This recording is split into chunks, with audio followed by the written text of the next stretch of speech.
Hello, everyone, and welcome back for the coding portion of our daily streams.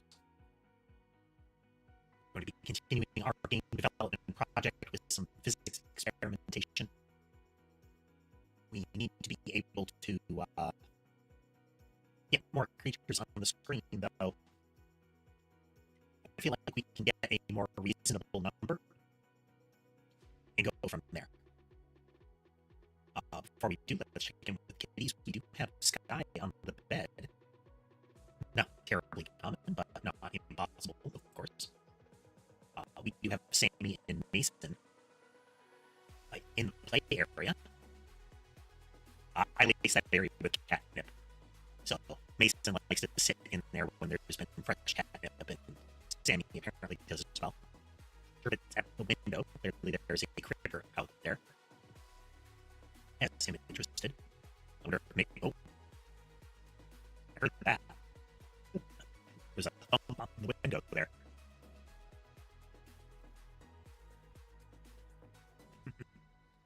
Let's see. Sammy's coming in as well. Wonder if they're converging to see what he's up to. Look at that tail lash, though. Oh, there's Mason looking. He's at the bottom of the window.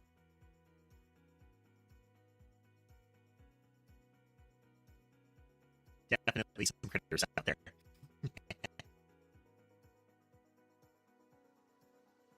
But yeah.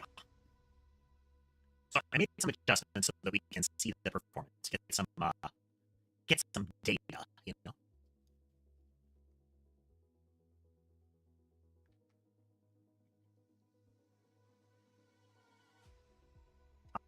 Water. One moment. We'll show this. We're zoomed out to about 10 times here. We can see some of the blobs are being scattered. I think we have some better ways to fix that. I've been thinking, but it's going to be pretty soon. Yeah, our frame rate has just tanked. It's about 400, 450 that the frame rate starts to plummet. Part of it is all these collisions happening. In fact, a significant part of it. Now, we can mitigate this by reducing the number of blobs that appear. If, say, we cap it at 400, you know?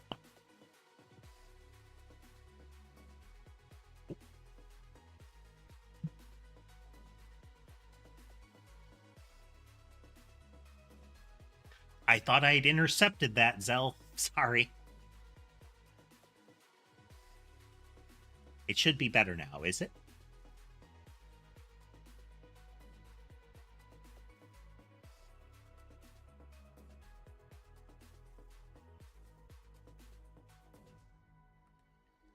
Yeah, there's a toggle that I have to flip.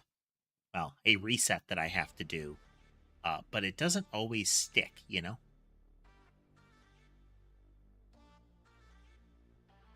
Checking a number here real quick. Okay. It's weird, it's inconsistent, and it's super annoying because I don't know until somebody tells me, because it has no impact on my local sound. It's only what goes through the stream. Let's see. But hey, welcome back. Why did my mouse swing over like that? Weird.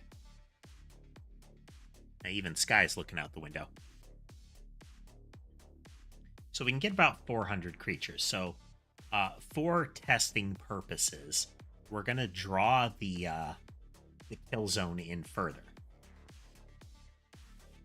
So if we look at our game script,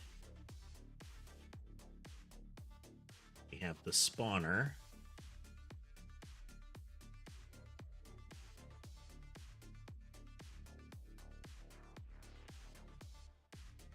Okay, so we should go into our 2D view. Hello, Ember. Yes, I acknowledge you.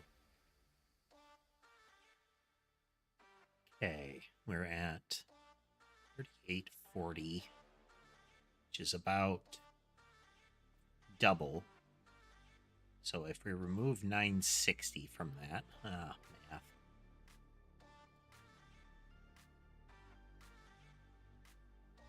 Be like 2880, right? That sounds about right.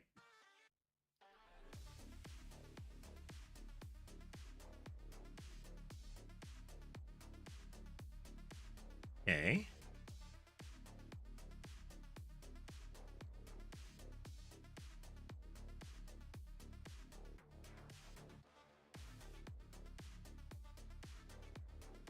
Looks about right. And then it's about 540.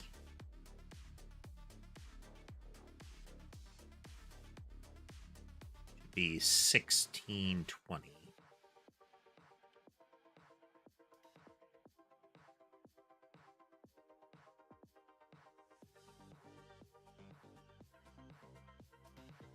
Okay, so now the blobs will get culled on the edge of the screen there. And if we move, the kill zone slides along with us. Eats up the blobs. So this should have a substantial limit on the number of blobs that can appear. We do need to fix the extra collision problems that are happening there. But this isn't a long-term fix because we can get critical mob count already at 400.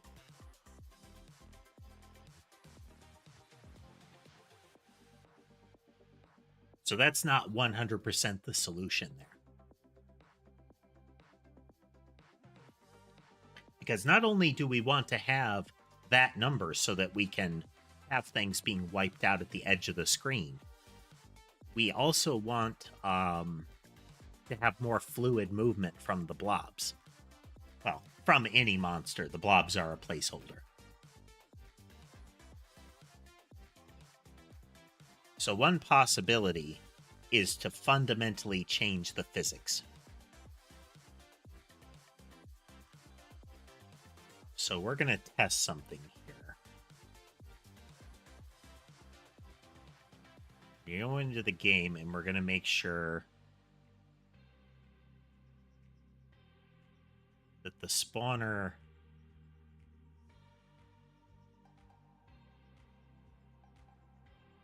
I'm going to do that.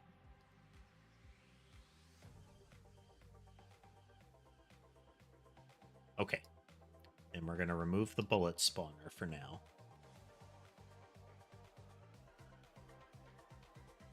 And we're going to add... Oh, not that. We're going to add another area.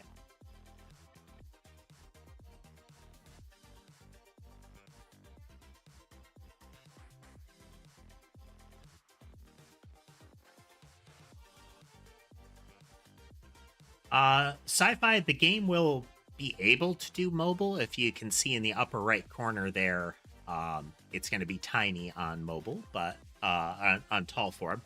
But the game will be compiled in a format that is mobile compatible. Getting it on mobile requires that the game be done. We are well away from the game being done. And it also requires that it would pass mobile testing. And that's a huge hurdle. We don't know what the name will be yet, Sci-Fi. Nyanite Survivors is the project name, but that doesn't mean it will become the game name. All right, where's our area?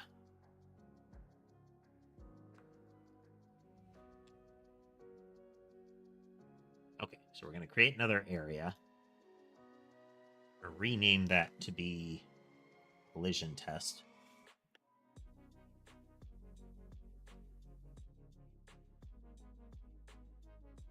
Technically, we shouldn't be using underscores here, but...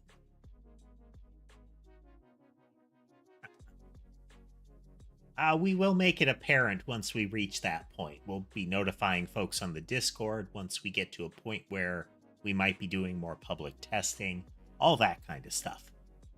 But ways to go, ways to go. Okay, so we have collision test. We're going to add a couple of collision shapes to it. But we're going to do that dynamically. We're going to do that dynamically.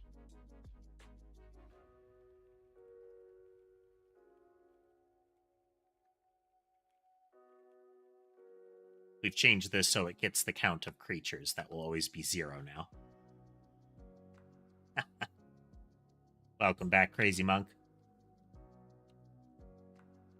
And I remember your name, but nothing else.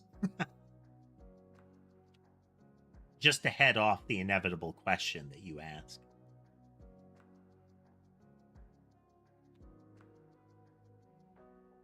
Let's see here.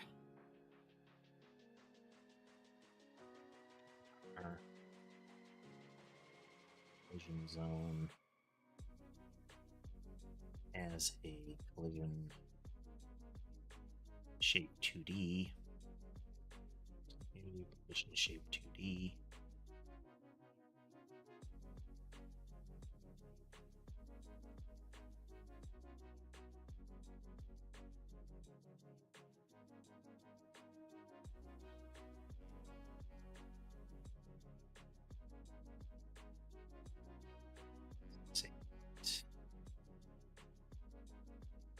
Shape is a circle.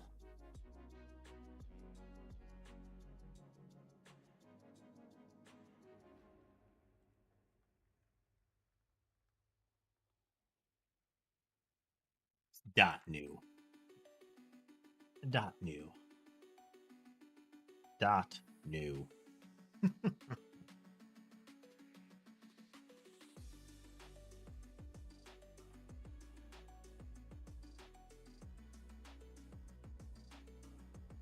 Shape.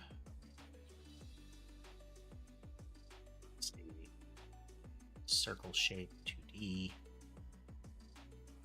Circle shape 2D. New. I don't know that I actually need to new these, but we need to make sure that they're not nulls.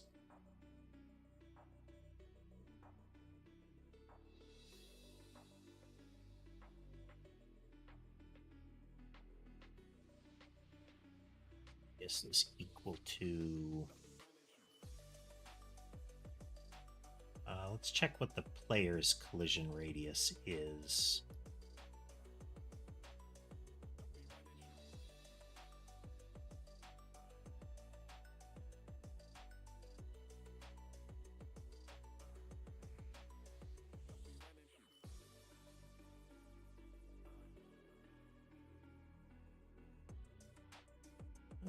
It's about 22 as far as the circle, so let's add some 22s. We'll say 30.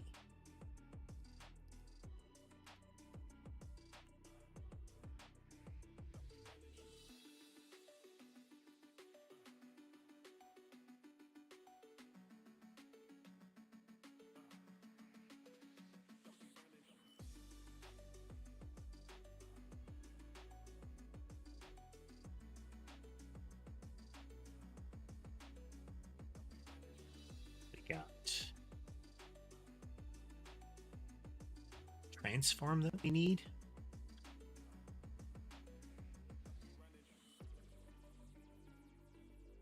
Let's take a look at it again. It's transform in position.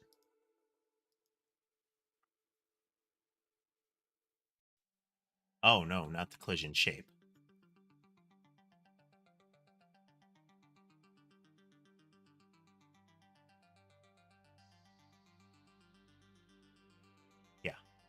And you add the zone.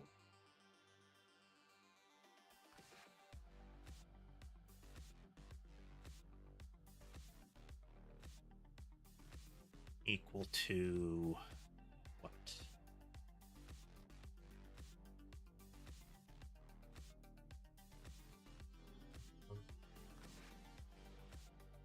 We attach this, we trigger this, we move the spawner around based on the spawner path.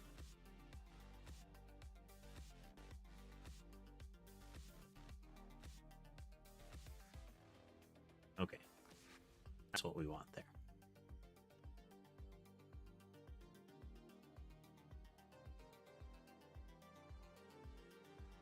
So we'll add them at the spawn path. Then we go back into our game scene, and it will be collision test, not add child, collision zone.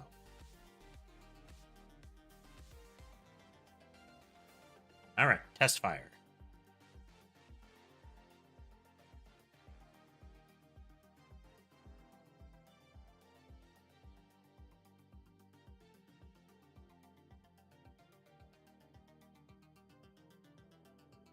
All right.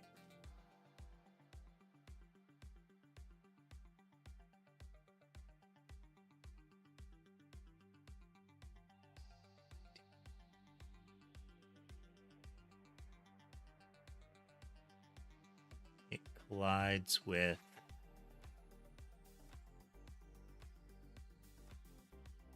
checks for the player.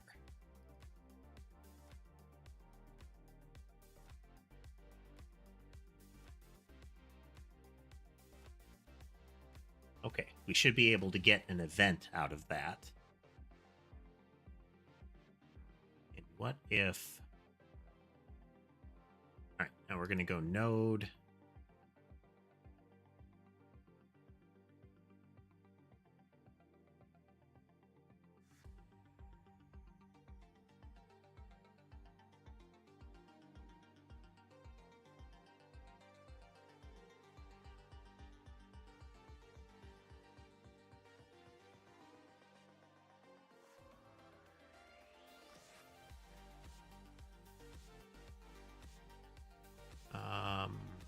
We're going to do body entered.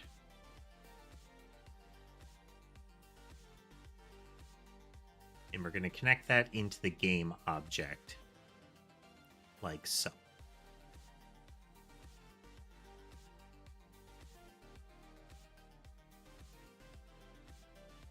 Print debug. We're Debbie.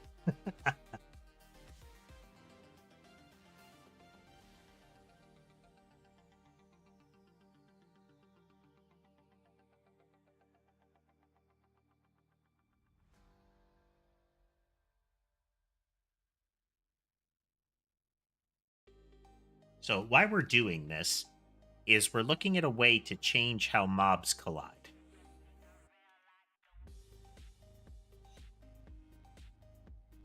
Okay.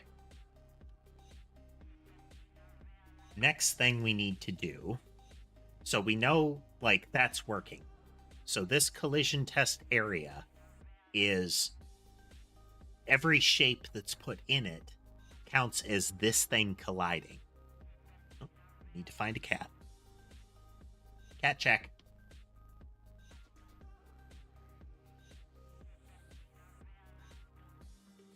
Oh, Amber's in the catnip box now.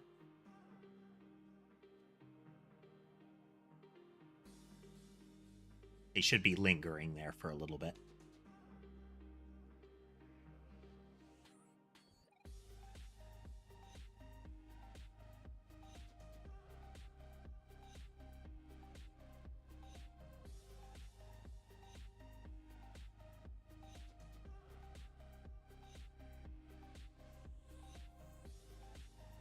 And the shape of the received body enters a shape of this area.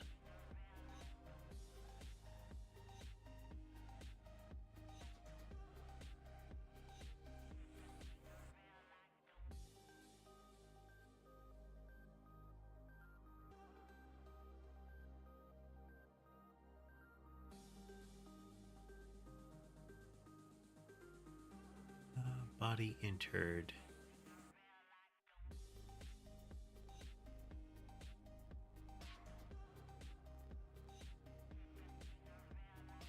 So the next thing that I want to do is see if I can identify which collision area was the one that collided.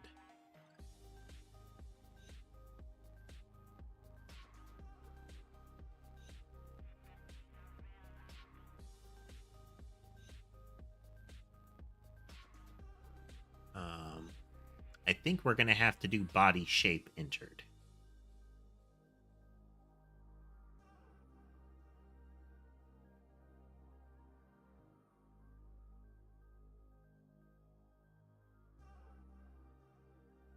Indices of the interacting shapes from this area and the interacting body.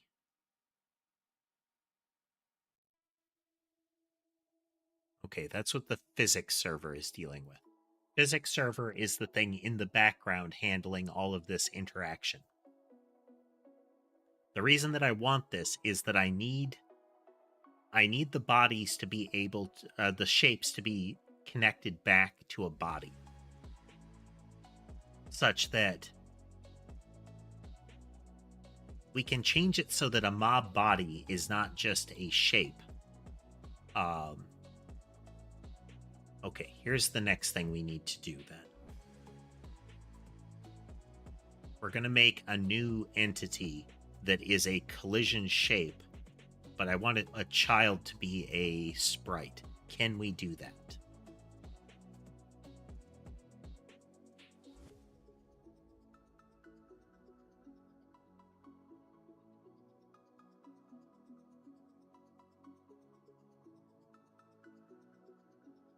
New scene is going to inherit from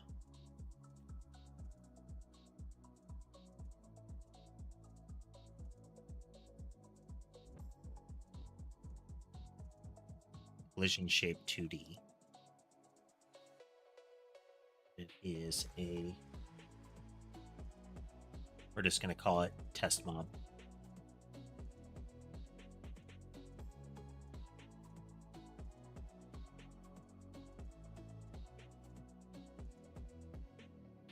Okay, doesn't do anything by itself.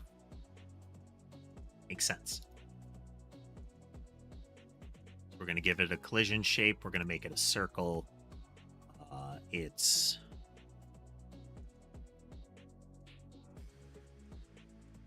circle is going to have a radius of big, and it's going to have a animated sprite.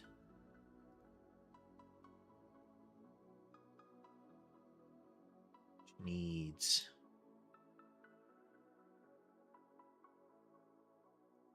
animation. So we do new sprite frames.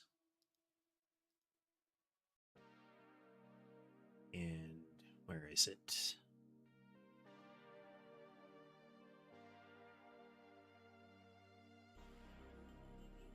Is a... Oh, here we go. Thesaurus. No, that's local to scene. That's not what we're looking for. Ah, but we needed to open it. So now we load...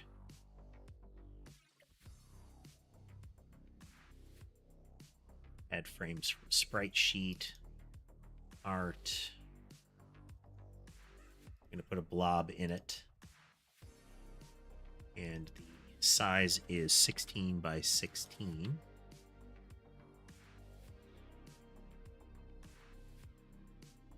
Select all of these. We are going to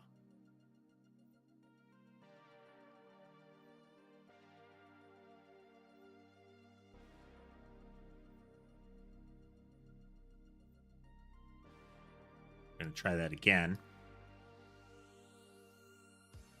Hey there, Gojo.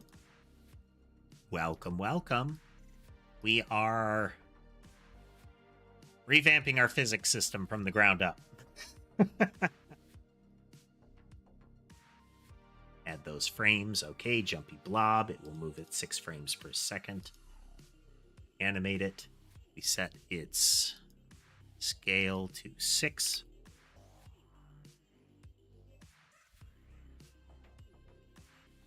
One can hope this game will be good.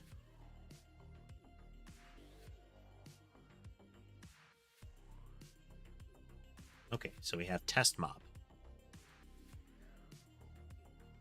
Then what we're going to do is we're going to add test mobs to the scene instead of adding the generic circle ones. Well, it's not even remotely done yet, Gojo.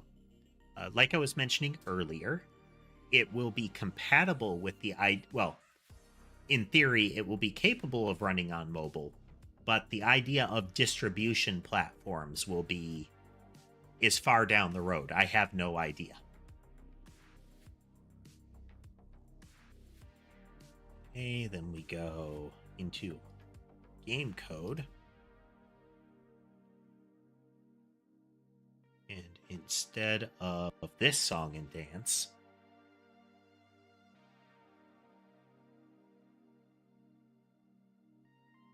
going to comment that out for now. So we don't even need that now.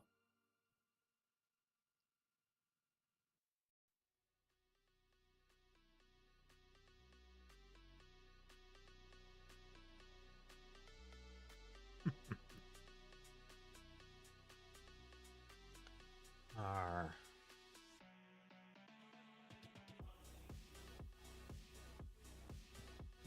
load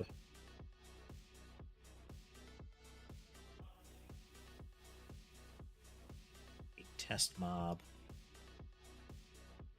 just so.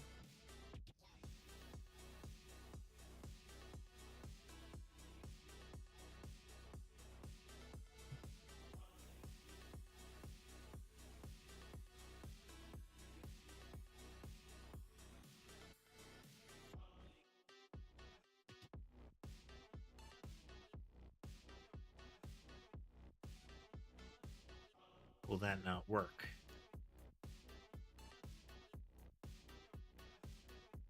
Will give us a resource.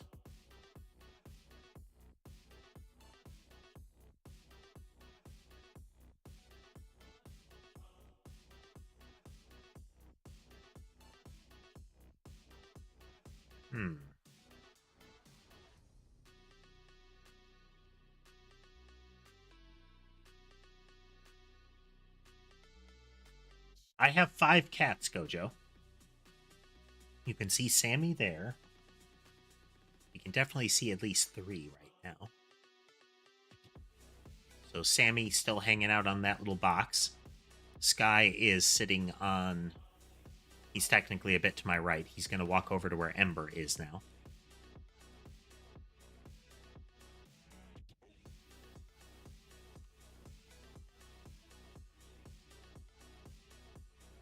Why will this not work?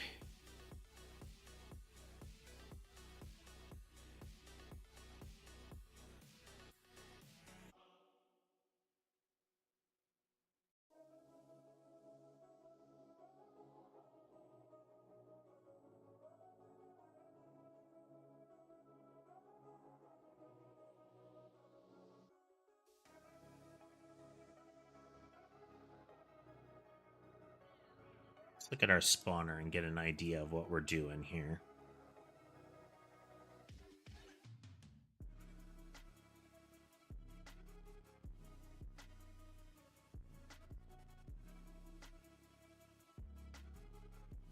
Sky is generally the only one that can get away with snuggling up to Ember like that. And camera 1 has jammed again. Let's try to force it.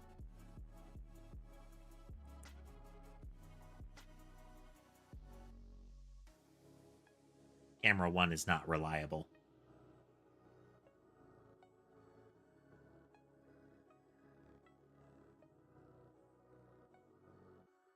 That's a packed scene.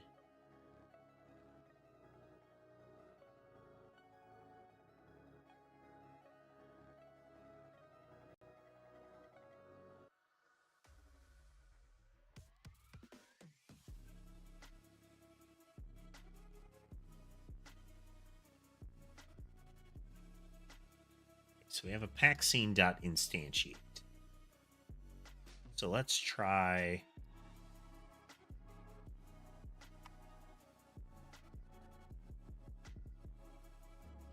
to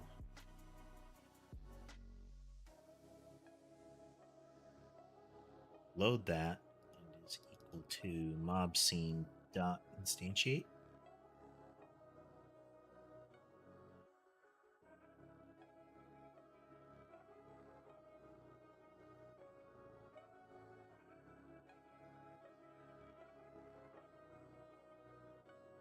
All right, I think that's working. Already answered that, Gojo.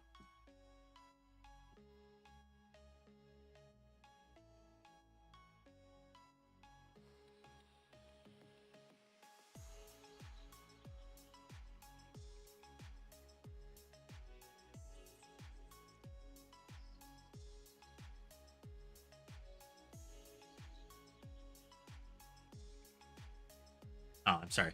You said you will. Well, we'll see if it's possible.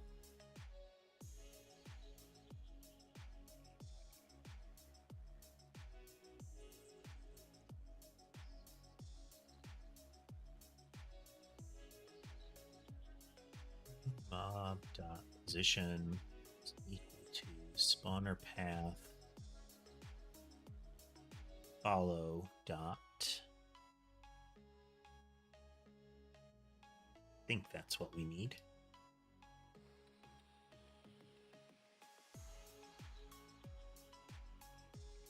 Then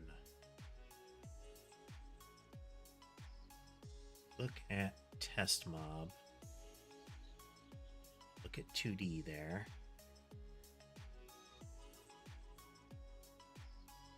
Should be a toggle for it to auto animate. There we go.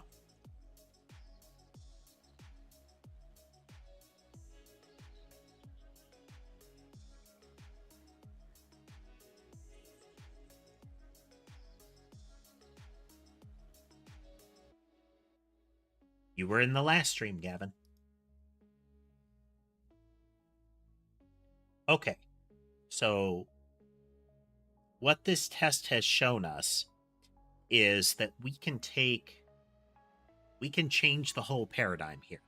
Instead of the enemies being physics bodies, thanks for joining us, Gojo. Instead of the enemies being physics bodies with collision shapes, they're going to be collision shapes with an animated sprite.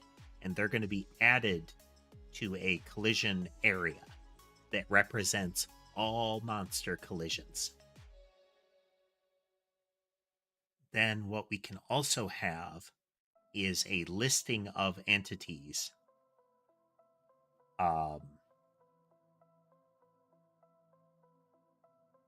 that we can use to track the individuals. Because each one of those areas is tied to an individual creature. So that we can handle movement.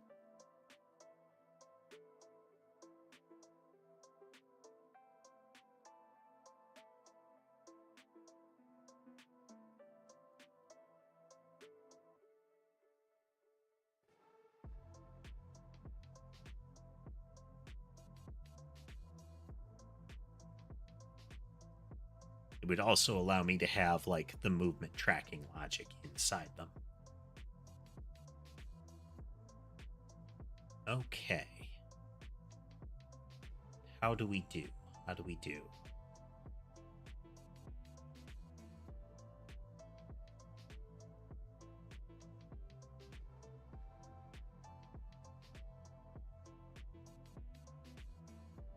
So the master collision area for monsters would need to have some logic to it.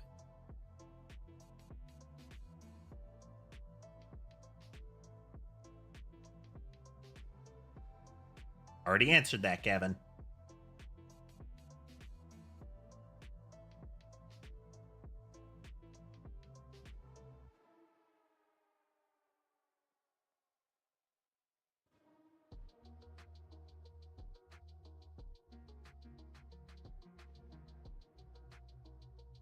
Appreciate that you folks want to converse, but please, if you do, please pay attention.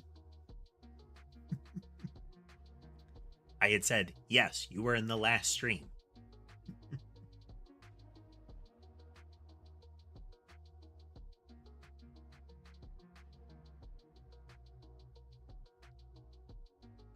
Okay. So we have something to generate spawners. We will need to change the spawner logic.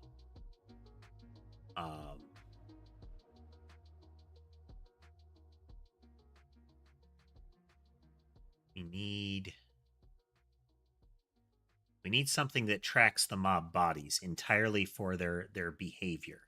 The mob bodies is the actual mob entity is just a script runner that during its physics process will move this entity around. It is a game that we're writing, Gavin. We're making this game.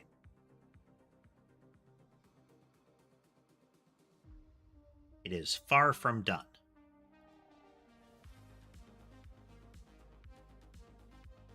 Change the camera, zoom back in so we can get a good look at this.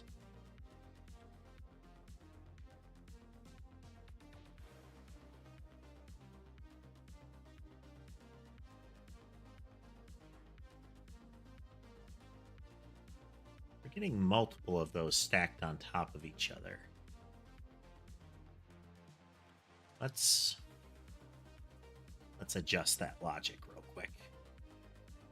Not getting the best test of it. If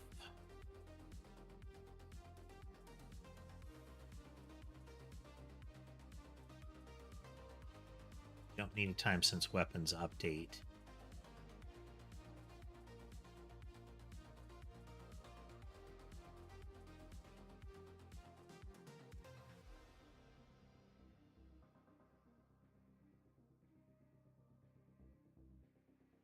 Spawn is a float equals 0.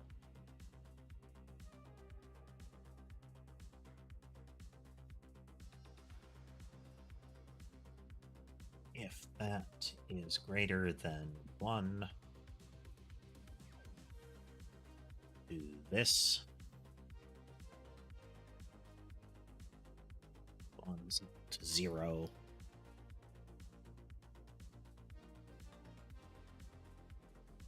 This equals delta.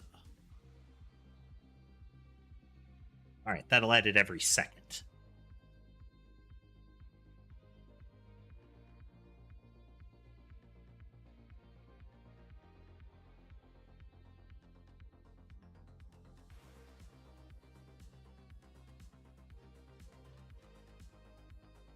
Yeah, okay, that's functioning. Previously, it was firing every fraction of a second, every frame update, so we weren't getting a good indication.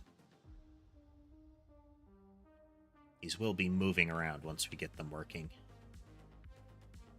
Also need to fix that flip horizontal there, because the capsule isn't tracking how I want it.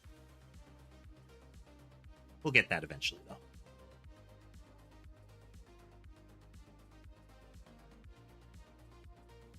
Okay, so we need to fundamentally change how a monster body is created.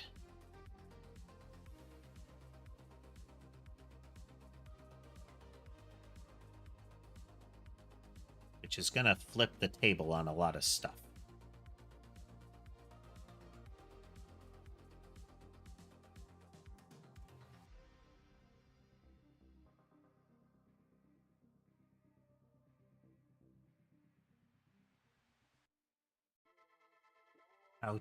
How to do.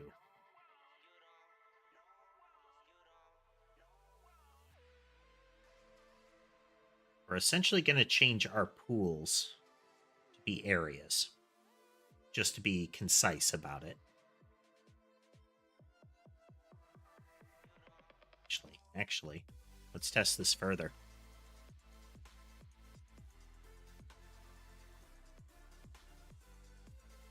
And we're going to change this to color collision test. Get child count. And we're going to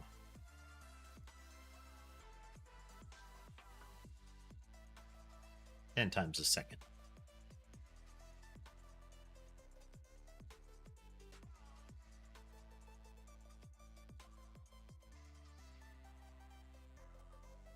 All right, Zal. Lurking is fine. If you just want to sit around and listen or similar, that's just entirely okay.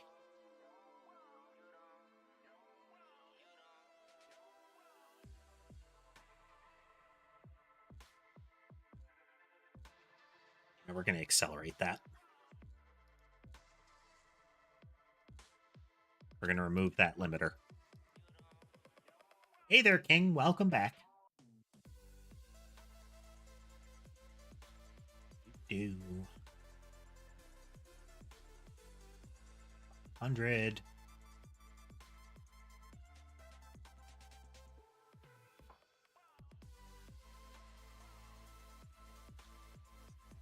Not losing frames yet.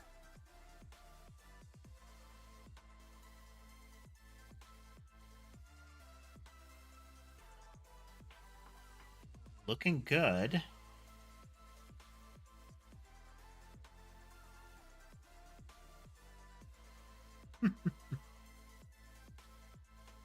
All right, we have 2,000 collision zones active.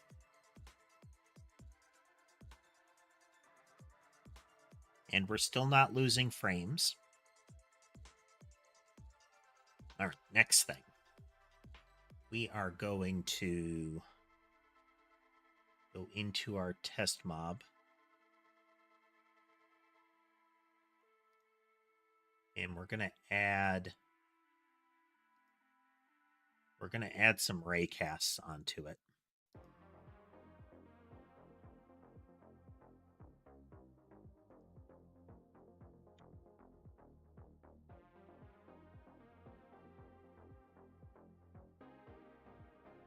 Add a node.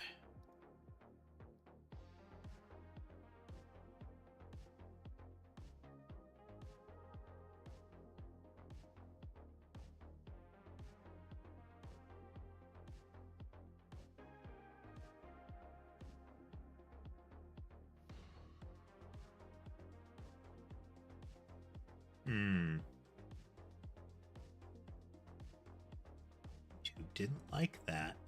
Second. Scanning some text here.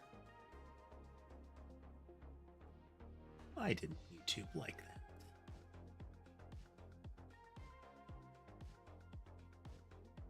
that? Does somebody think they're clever?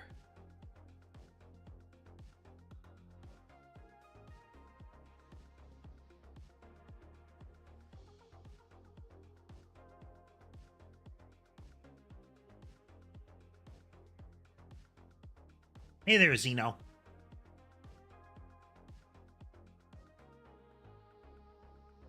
We are working on our game here. Working on our game. So we're going to add some ray casts. They are going to be aiming that way.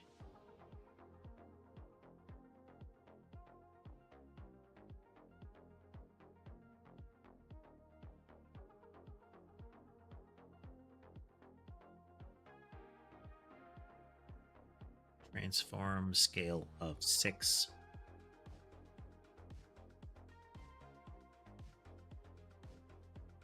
Like that. No, Zeno. One of the things about live streaming is your goal is to entertain, so you have to be trying to do whatever it is you normally do, whether anybody's watching or not. I actually don't pay attention to the count. For the most part, more people viewing pay attention to the count than I do.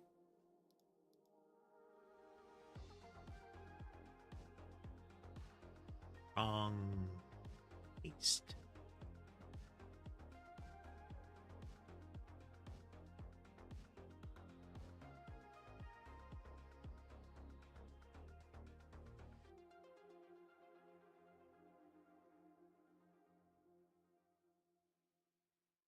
Let's see. I'm going to go up by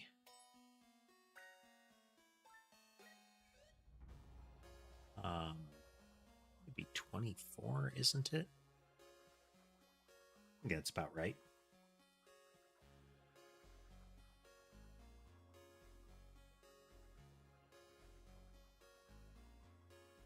That'll do.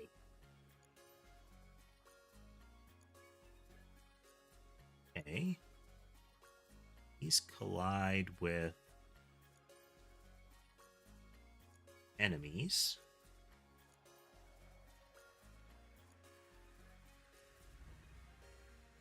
enemies won't care about colliding with other enemies. These are just interested in seeing them. Because this area will need to be able to change this, but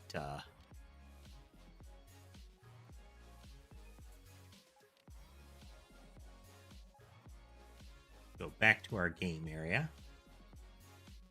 Go into collision test. It's looking for player and it exists in enemy.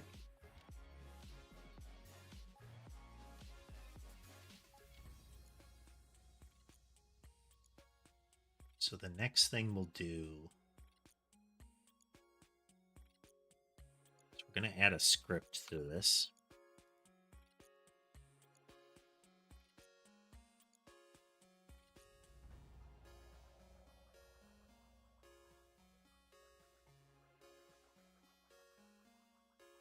Lives down here at the moment, which I don't like, but you know, what are we going to do?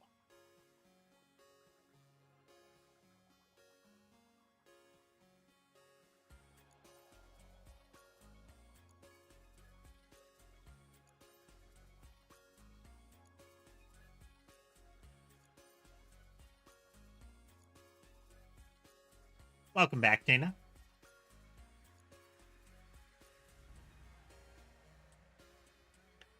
This equals... let's see. Position.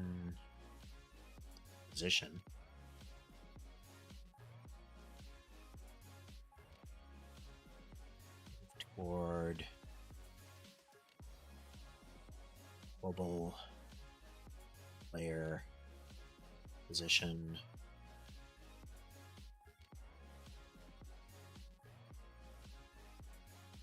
Delta. Normalize.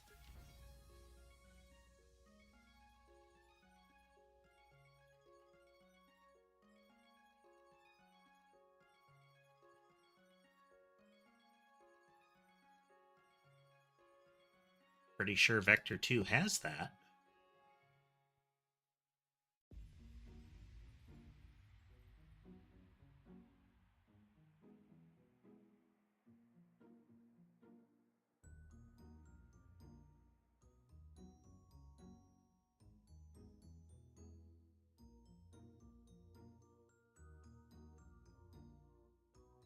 Oh, that's different. Okay.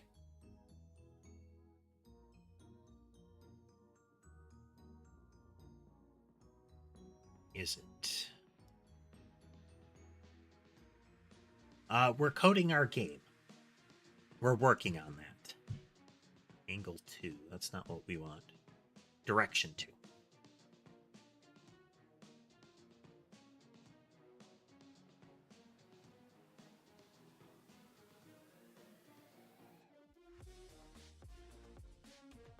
So...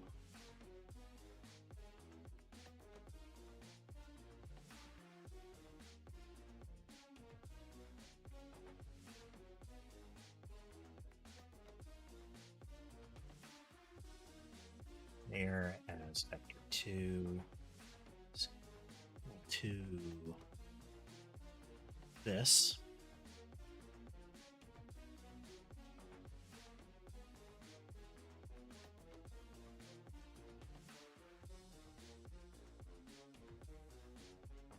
Equal to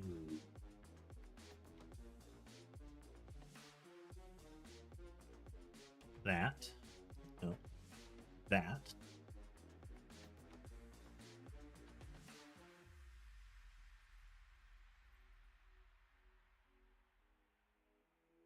There's definitely a normalize, right?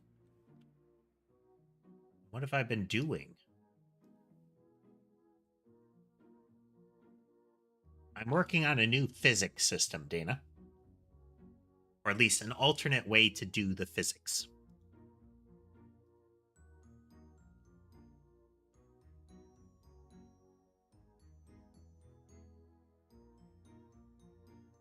Is normalized. Normalized. course.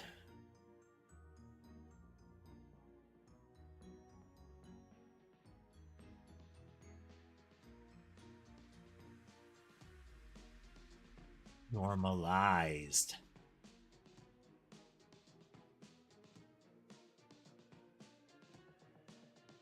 Position plus equals direction to player times 4 times delta.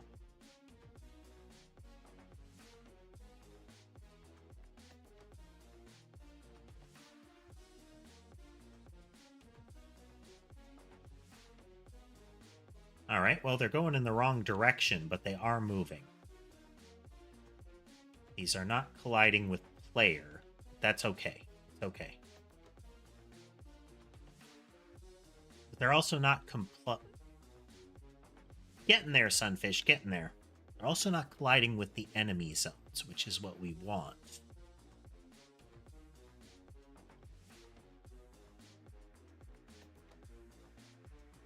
Maybe it's because they're... Let's look at our test body.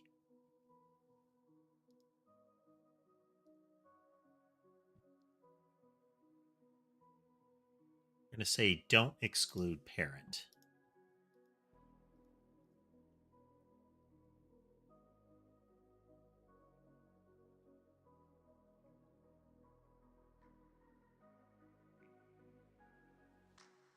Oh, you are definitely colliding with things. These should be going off. These vectors should be going off.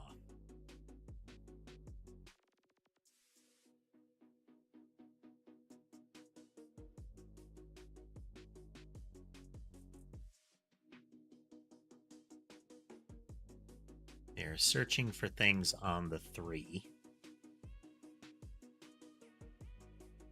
And this exists on the 3.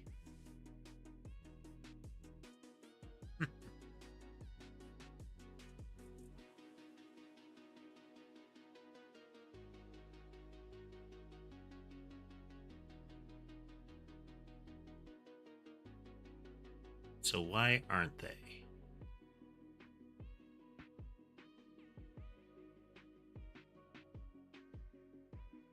Why aren't they?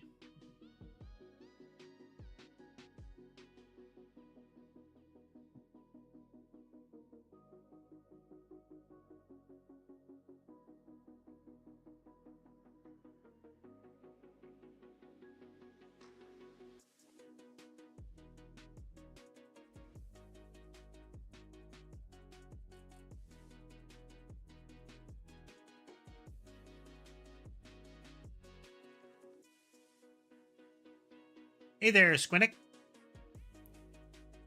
Okay, these vectors aren't working. Rid of that.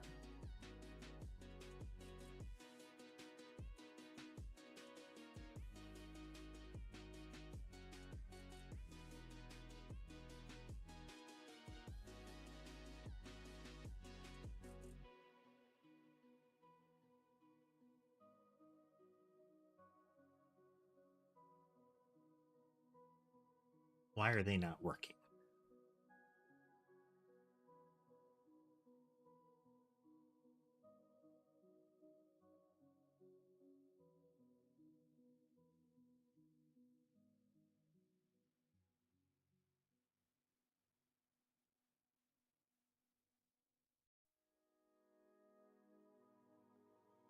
We're trying to use the vectors because what we want to do is make it so that these arrows are what move the monsters around, that they avoid each other. And then this bubble is what collides with the player. But the vectors aren't detecting this collision mask. Oh. Wah, wah.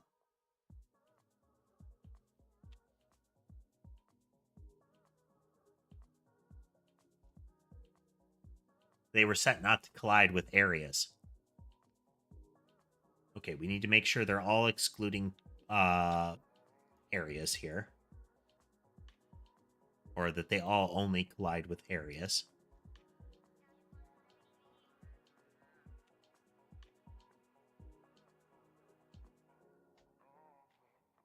They're set to exclude parent. Oh, okay.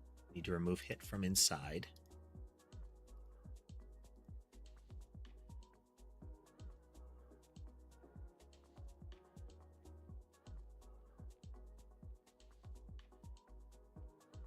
Yep. Okay. They are colliding now. We are up to 700 entities, many of them overlapping, many of them colliding with vectors. At about 1,000, we're starting to run into some latency. 1,200, we're getting some hitches.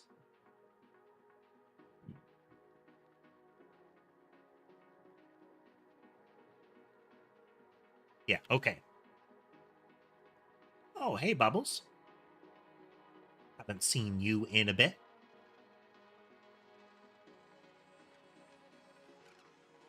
Okay, so first, go into our test mob code.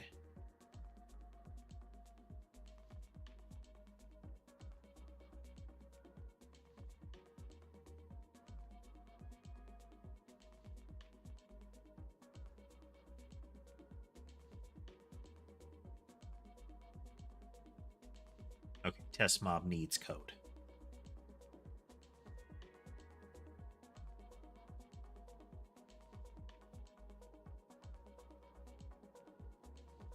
Those are the more important things, Bubbles.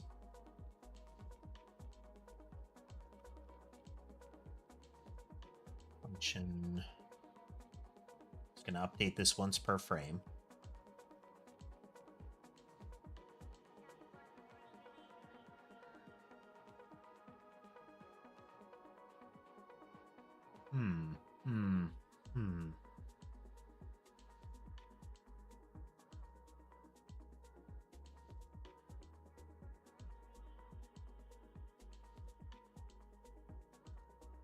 Where were we putting the movement initially?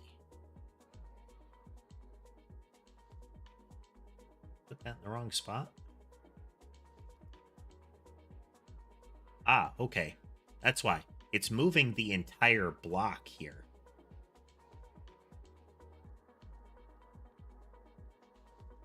Attach you. We're going to delete this. Back in here.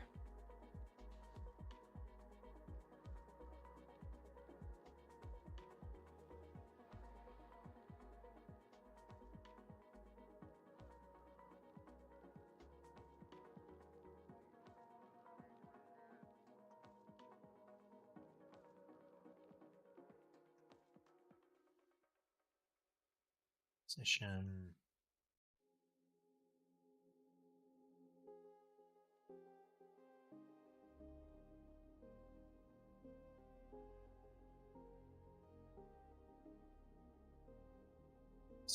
Two is equal to position direction 2. Mobile nodes player position.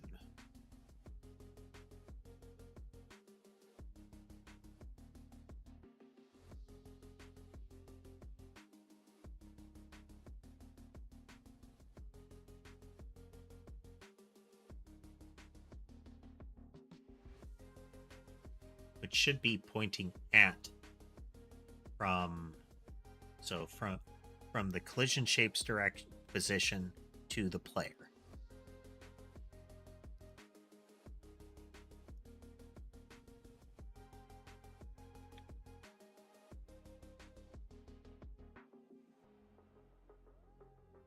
Equals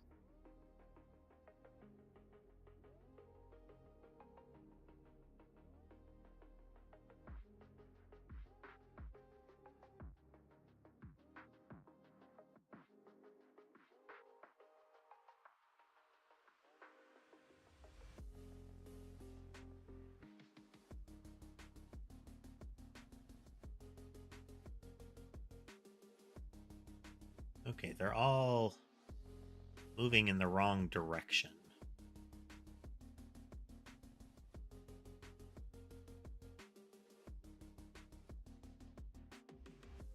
Okay, we have a much higher tolerance for movement now.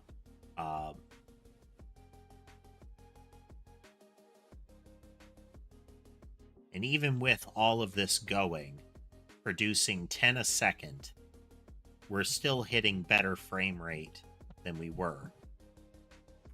Previously, our limit was under 500.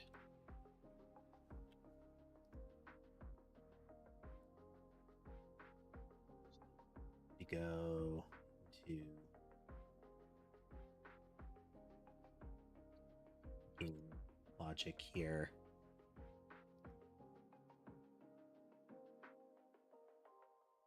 Disconnect all of those. Go into our game script.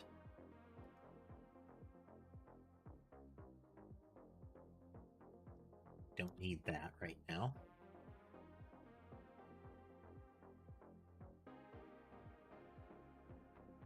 So we've more than doubled our projectile limit. And that's including with the area logic here.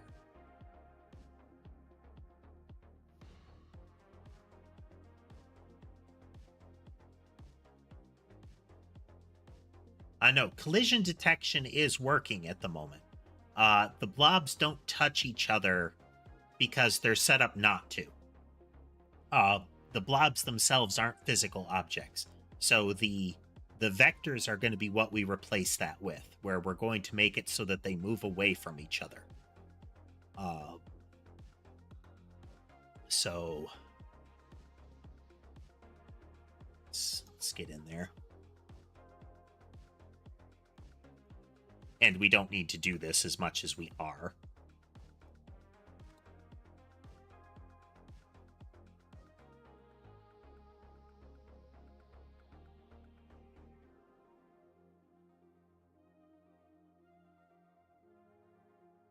Float is equal to 0.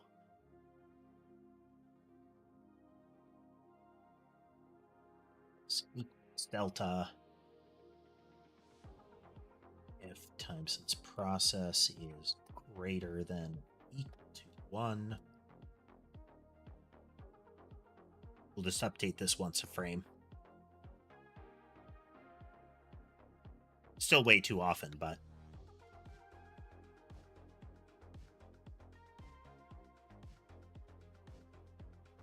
okay, we're passing the point at which the prior physics would have gone haywire.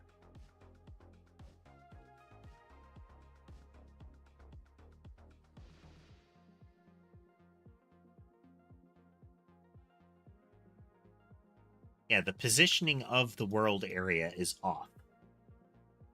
But why?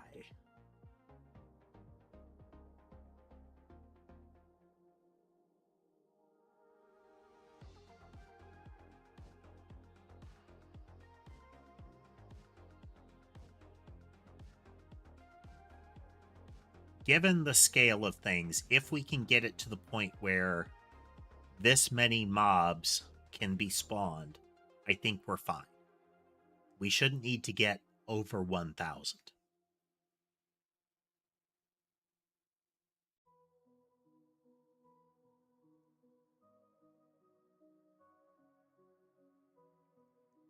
So we're going to do this. We're going to look at the 3D. We're going to tighten that down onto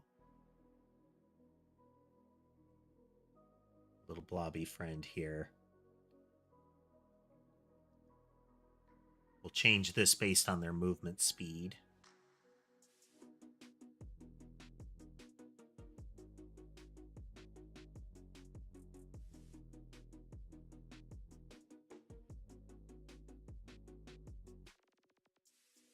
Maybe it's because the area in the game world is different.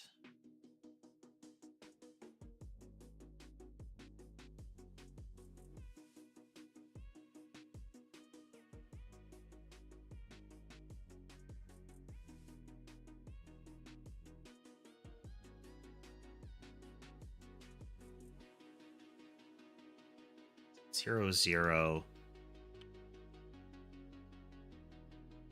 Sure, its scale is the same.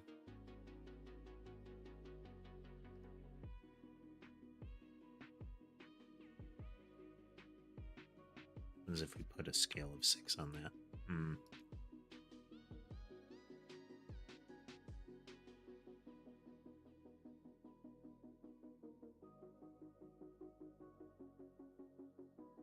Right now, what I'm working on is making sure that they are positioned correctly, and I think that's... Oh, that's not what we wanted at all.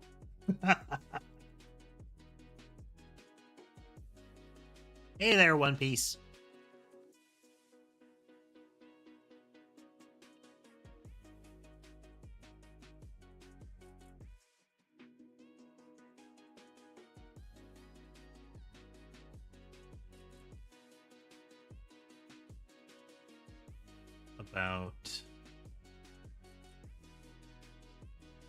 We're doing well. We're doing well. We are attempting to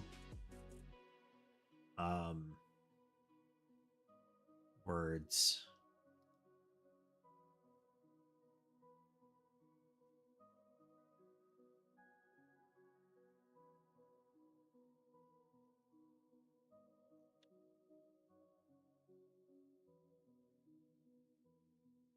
We're working on our game. We're making some progress.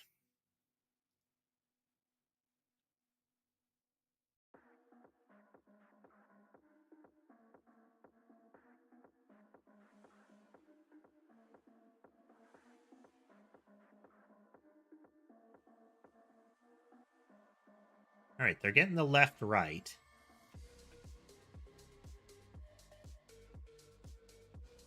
Okay, some of them are getting it. Let's...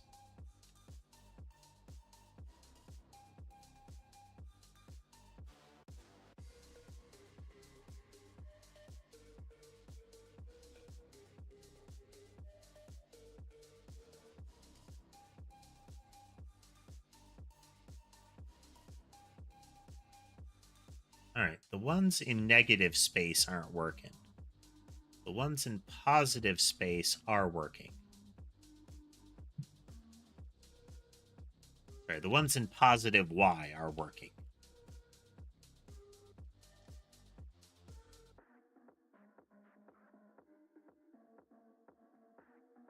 This is the creature count.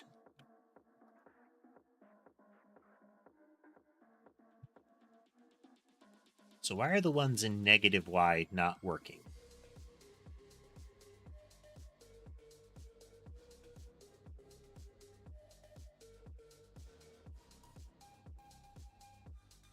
Debug.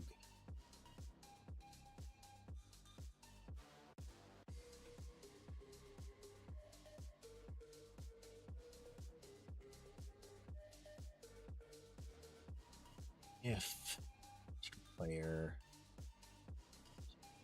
position spelled remotely right.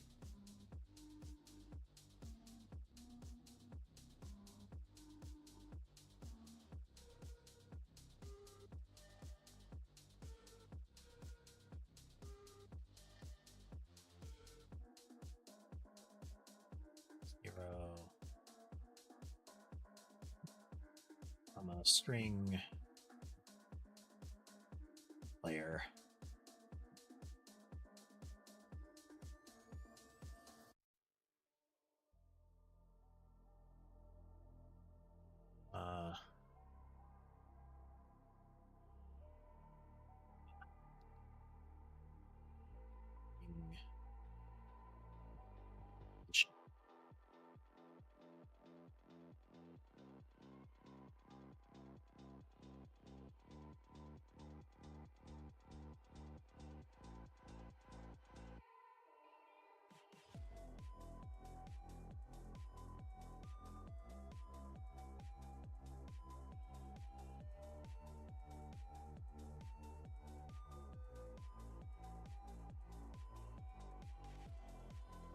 I mean,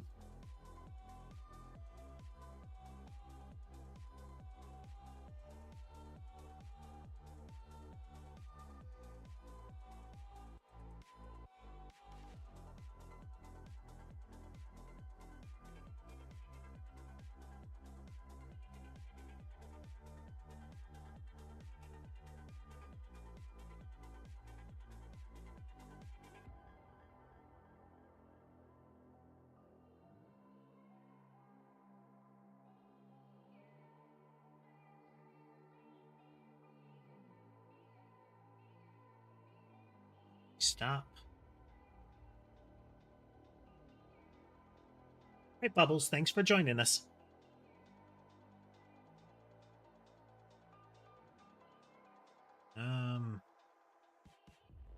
Okay, player is at 0. The blob is at a negative y, so it's above the player. It's being set to a positive y and a negative x. So it's to the right and above the player. So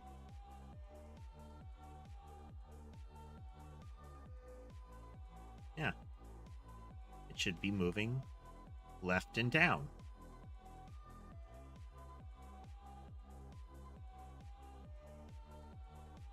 That's right. That is correct. So why are the blobs not moving down?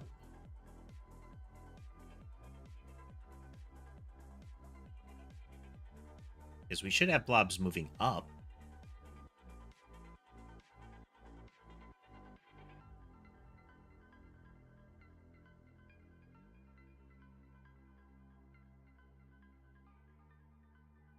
They're moving in from the left.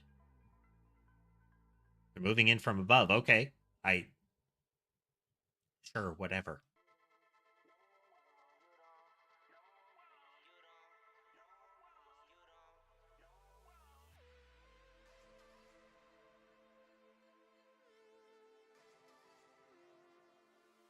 Maybe I just hadn't saved something.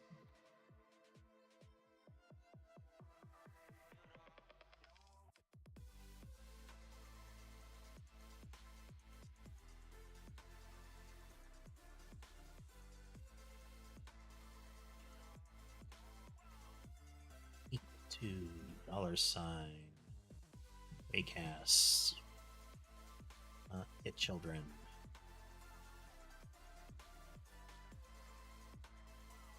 Or Raycast.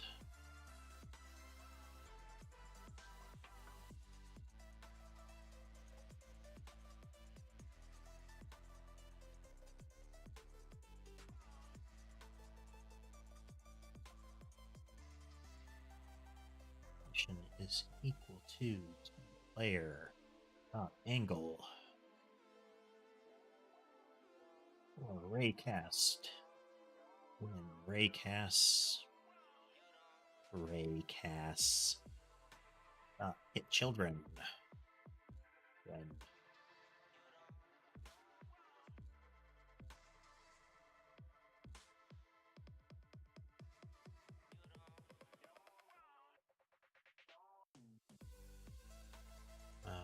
dot target position, right?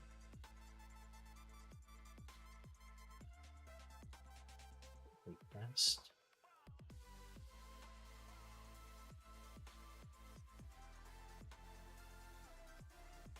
X is equal to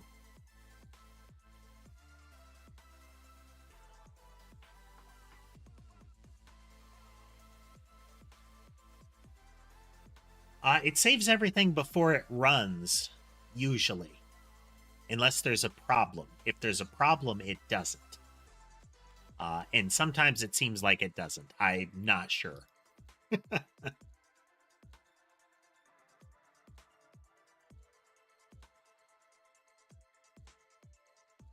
Okay, the little arrows should all be pointed at me now.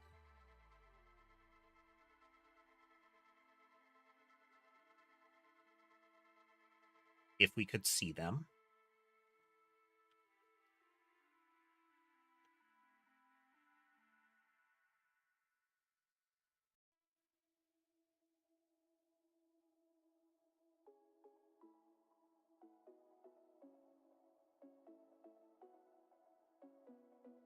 Okay, we can see them flickering inside there.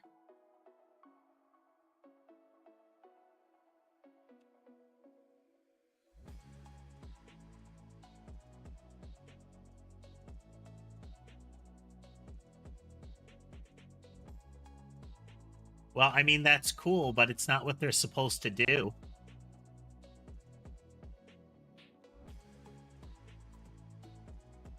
Okay, there's an offset going on here. So if I go back to 0, 0, they'll converge on me.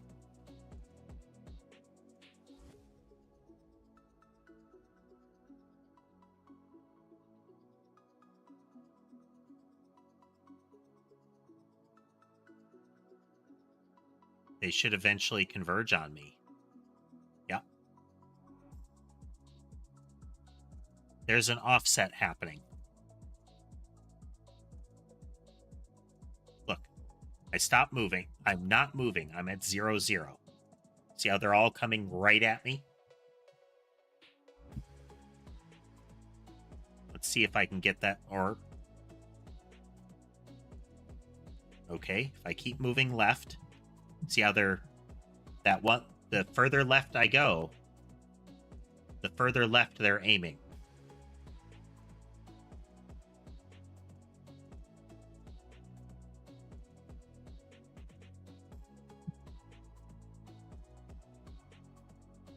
I keep going down.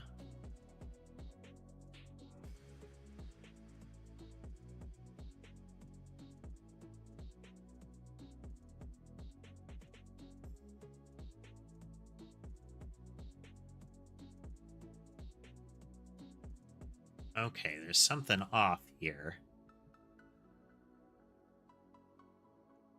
So the coordinate space inside the area is different.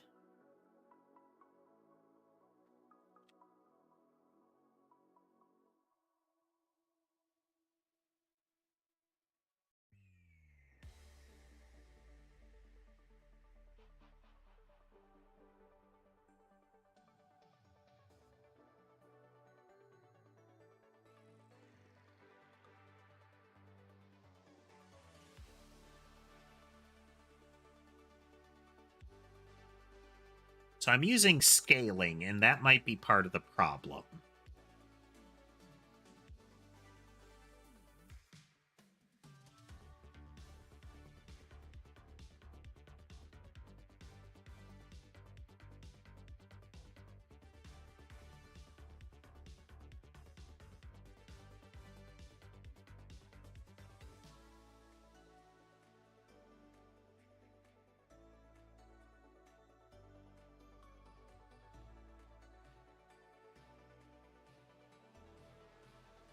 Oh, wait. Yeah.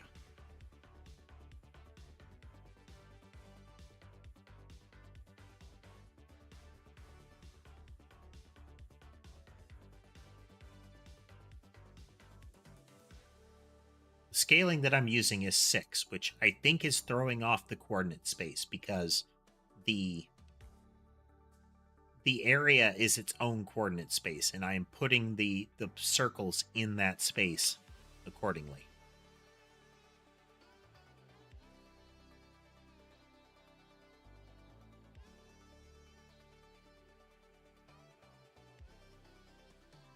Okay, that's not it.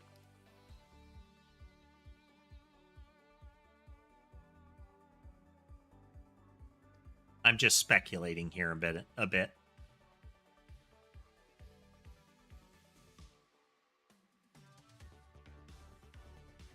Okay, that's exacerbating the problem. Okay, we're going to the right. Yeah. Okay, the times 6 exaggerates that problem. That again.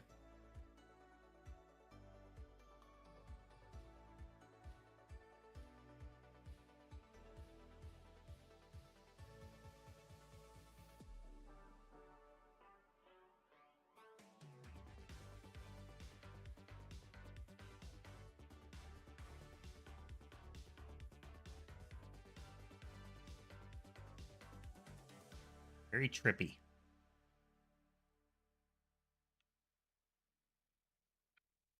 All right, so it's not that coordinate space that's wrong.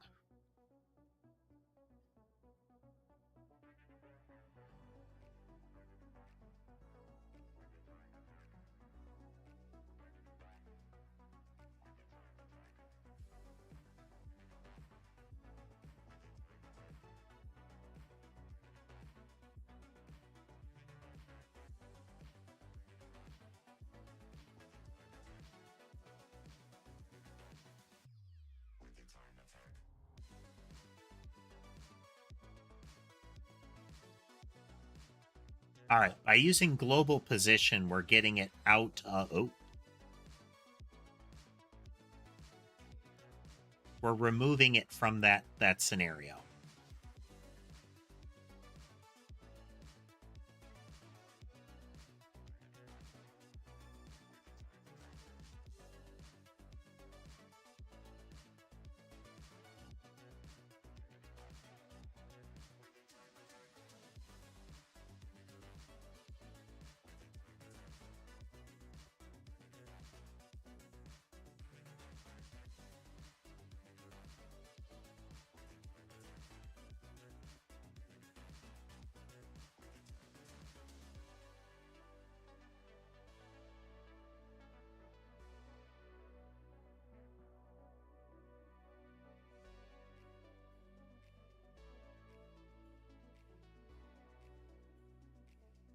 Oh, well, that's why it's...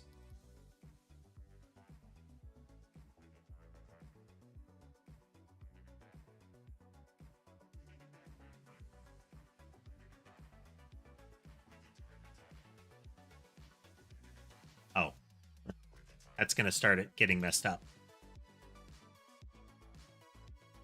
Let's reset that. Make them actually move faster, but change the rate at which they update.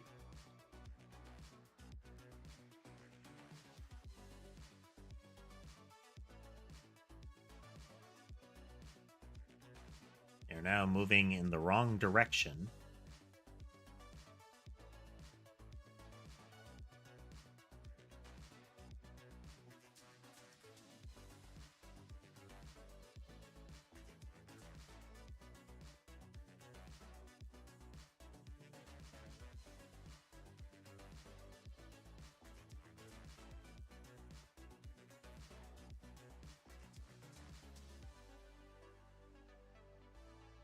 Okay, it has gone back to that weird behavior now. They're updating way slower than they should.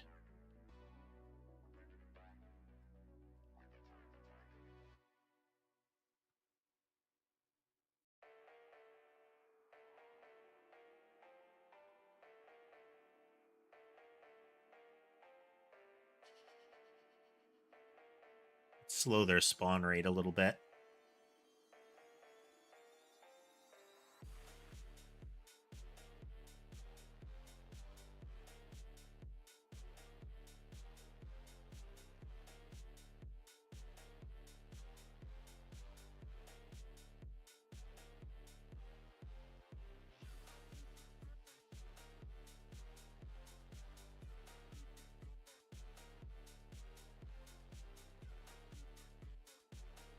Vectors are pointing in the right direction. They're only up... Oh. Yeah, it's once a second they're changing their position.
But why?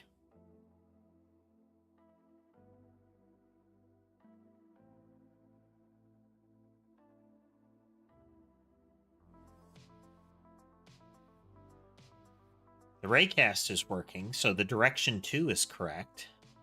Oh, actually, no. No, we don't know that the direction 2 is accurate. No, it is. It is. We're setting the angle properly.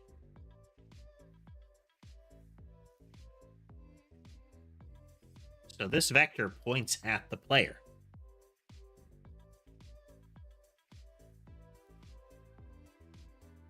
And then we're adding to the current position the vector multiplied out, so they should be moving right along.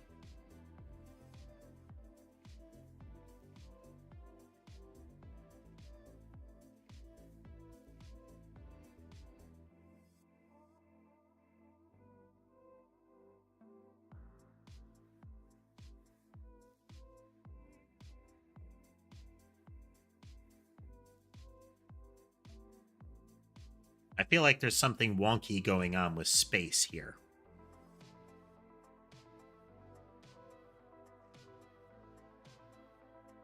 We need to use scaling, because if we don't use scaling, then the sprites are too small. Way too small. Like super tiny. Because we're using 16 by 16 sprites.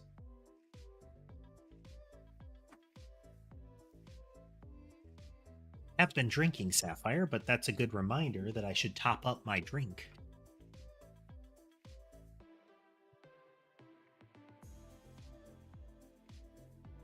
Timing is impeccable, Amber.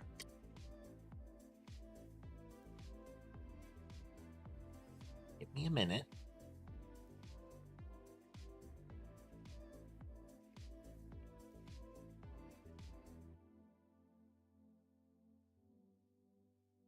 As soon as I went to fill up my drink bottle, Ember came running over like, hey, I want to sit on your lap right now.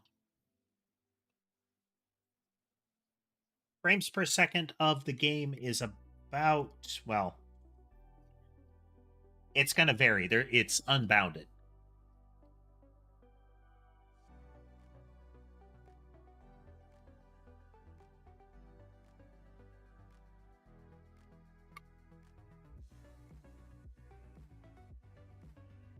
Process happens as fast as it can get a frame. I don't know.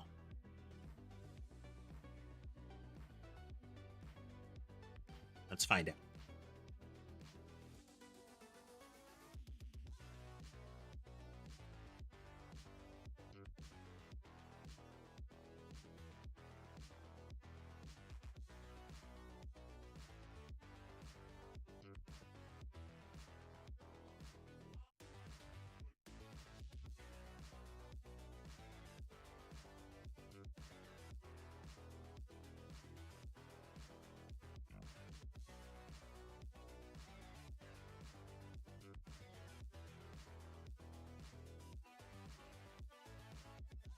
It looks like 60 is where it's sitting. And we'll be able to sit there for quite some time. It'll start to drop if we reach 1,000 entities.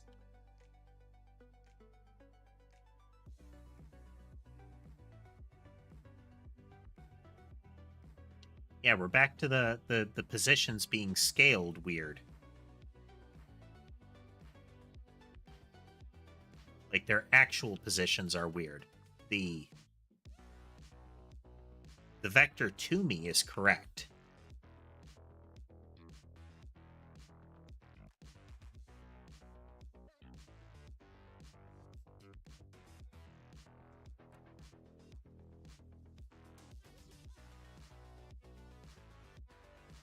All right.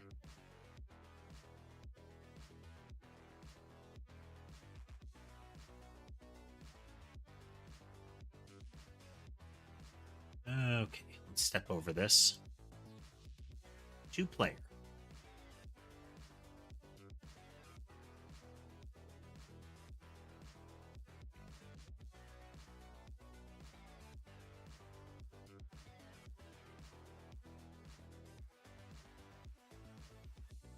Right, we're not seeing some of this.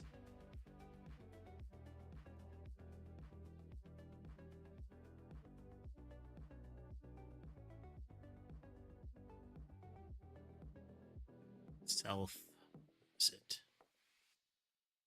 Oh. Okay, that's where global position is coming in.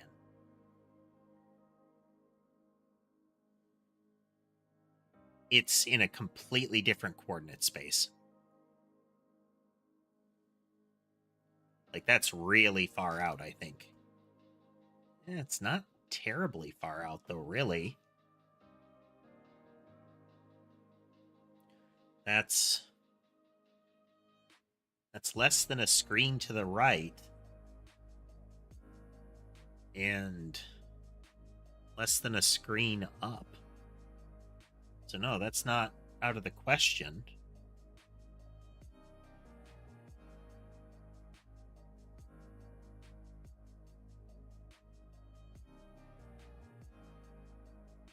So what are we doing wrong here?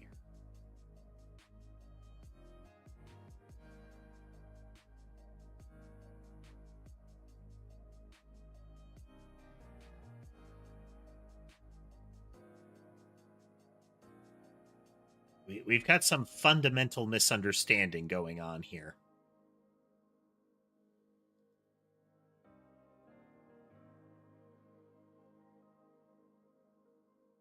Okay, it is to the left, and it is above.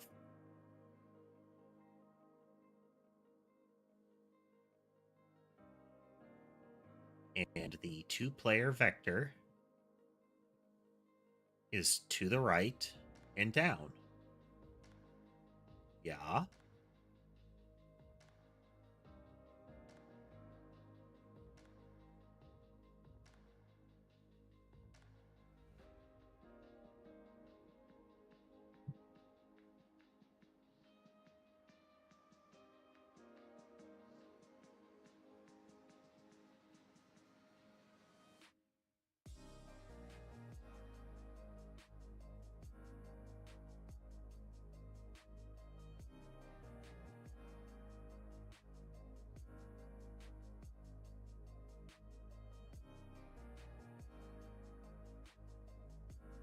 Stop, we'll reset it, get the first one going again.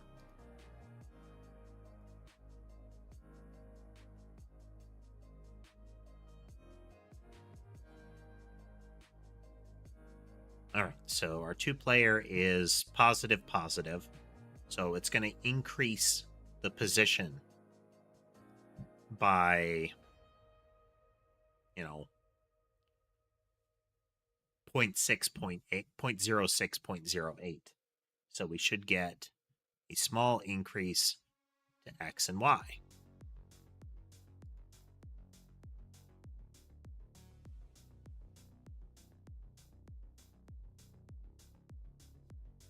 Not raycast self. I mean,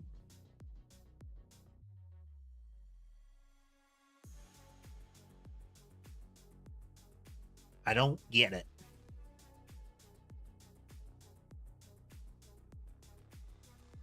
I don't get it.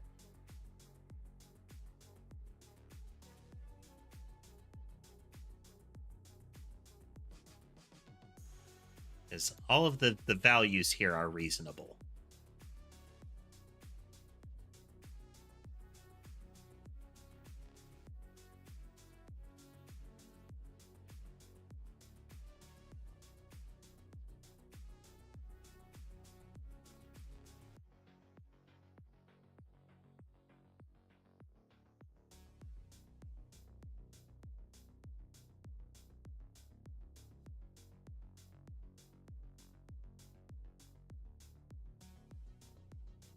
Yeah, we're still getting skewed space here, which is where global position came in.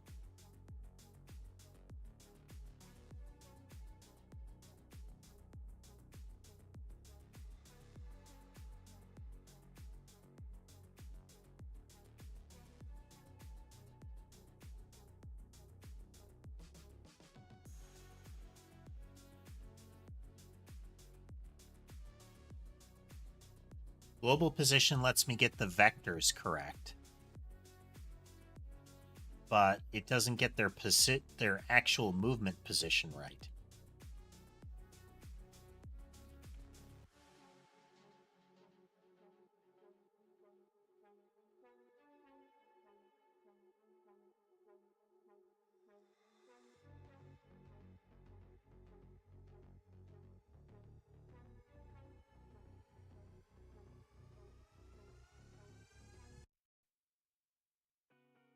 Thing is, they don't have a velocity.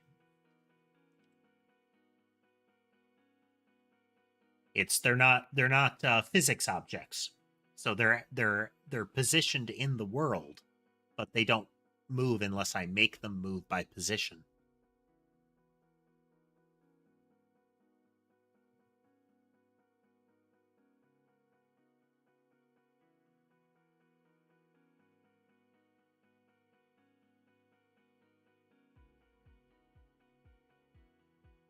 Let's go back out to our game scene. We look at our collision test, and its position is 0, 0. I'm not scaling it at all, but maybe that's part of the problem. But then if I scale that, it double scales everything inside of it, which is a problem.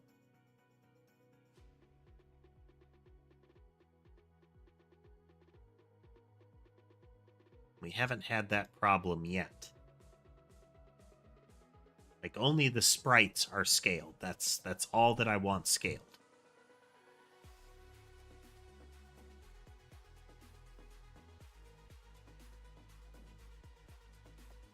But is it?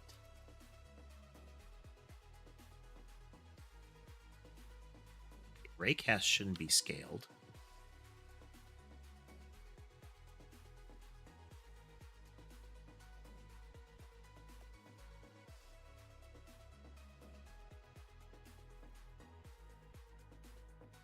That's not scaled. It's okay that that's scaled.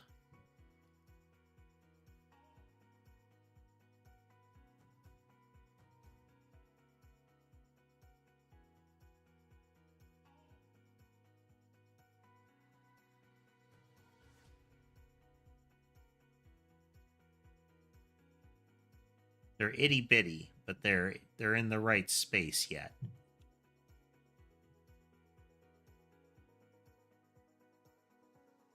I think the vectors can be scaled, actually, but...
I don't think they were updating frequently enough.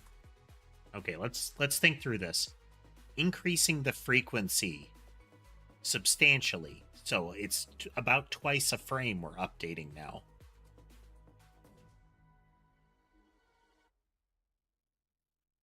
Every 2 frames, I should say. We're updating. Ish, you know.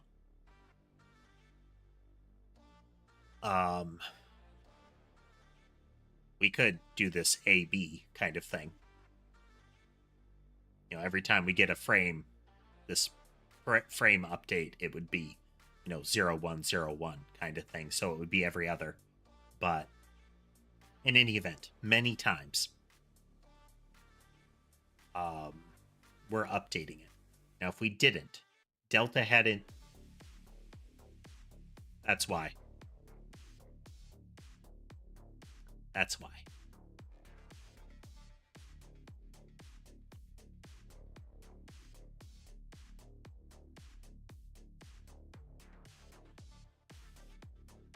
Let me show you.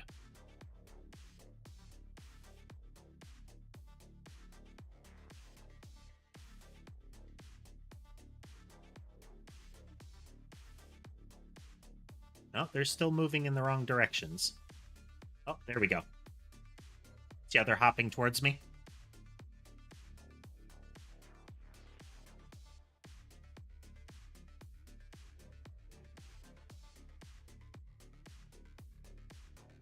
My voice is male presenting, Durgan. Anything past that is yours to interpret.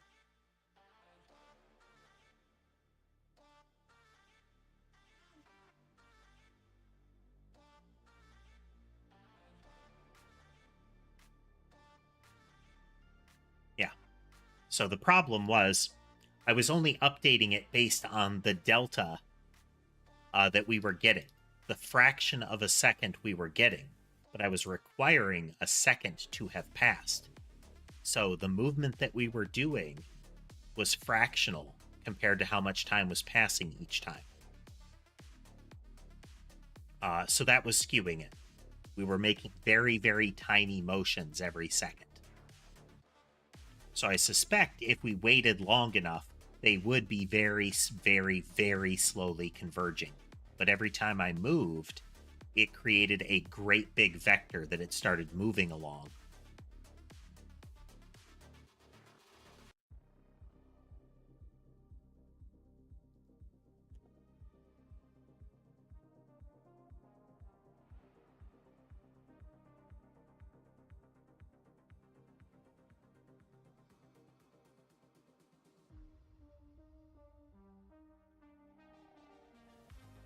Come on, little blobs, where are you at?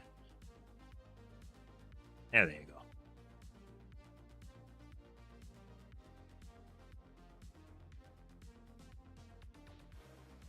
go. Okay, so...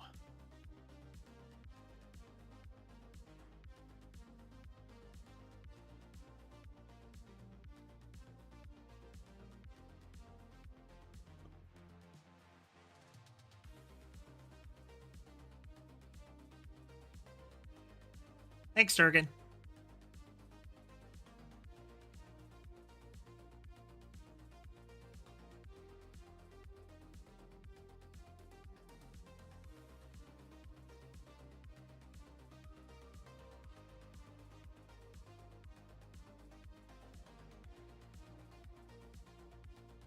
All right, that's about right.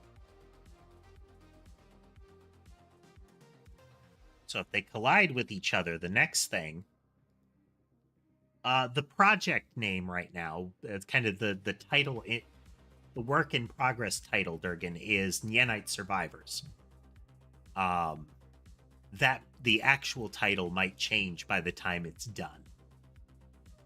We'll have to see. Okay, so now what we need to do is we have a collision to an object every time a vector hits. What we want to do is steer away from that collision. I'm trying to remember how we did this.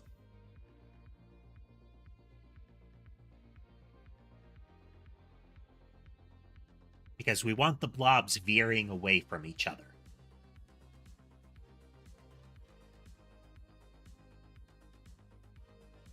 We can get this proof of concept working. Then we can start to layer this on. And start working on each individual blob being trackable in a more robust sense. But, man, we might be able to do it with just this, though.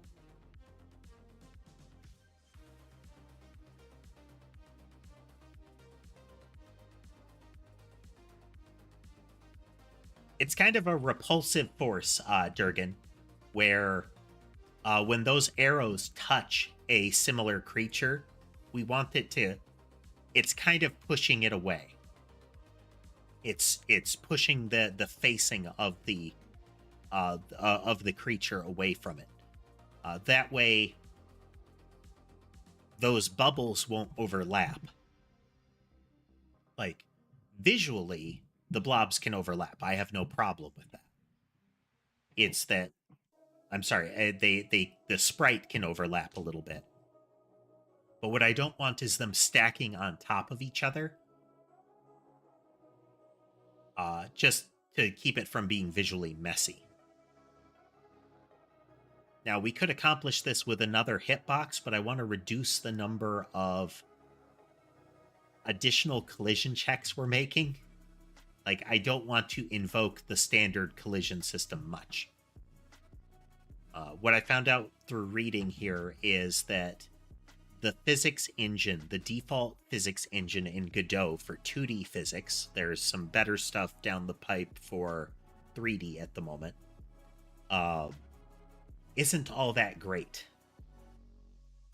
In that every time an individual physics object moves, using like move and collide or move and slide, the basic physics object movement functions, it does a full collision check. So even if the physics are cut down into quadrants, then we still get the problem of doing too many checks to see what is colliding.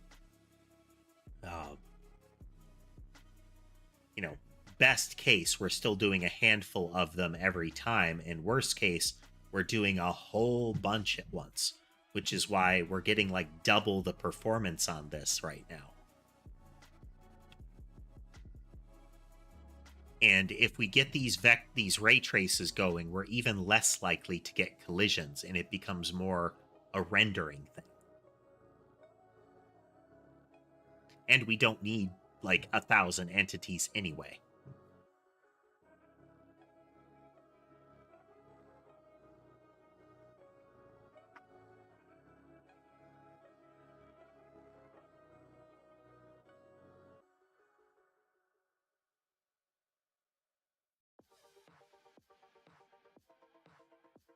Okay, how are we going to do this?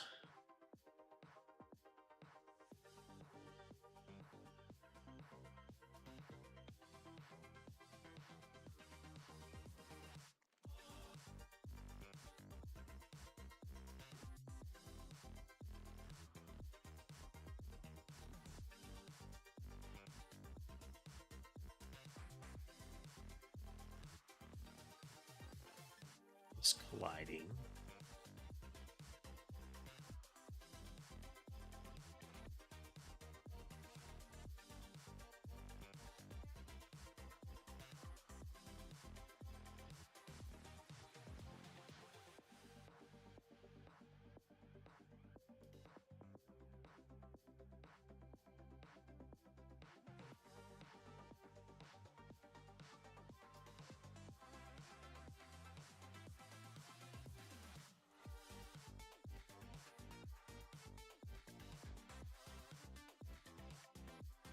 Is colliding.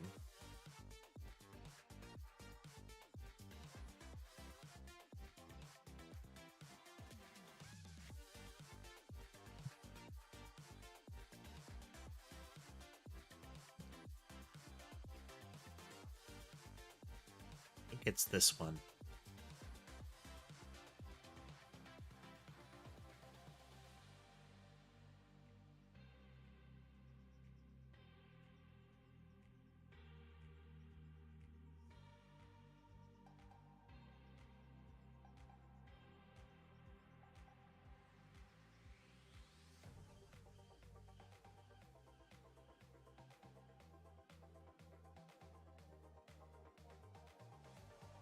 I think this is what we want here.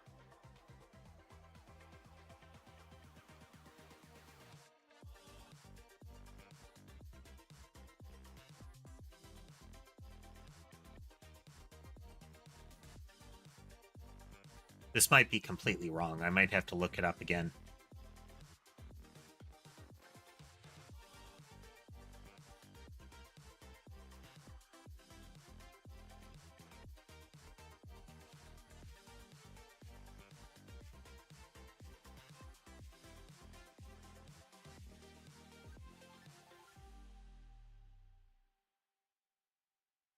Yeah, watch them. As soon as a vector hits, they kind of slide backwards. That's not quite what we want. What we'll probably do is have them rotate.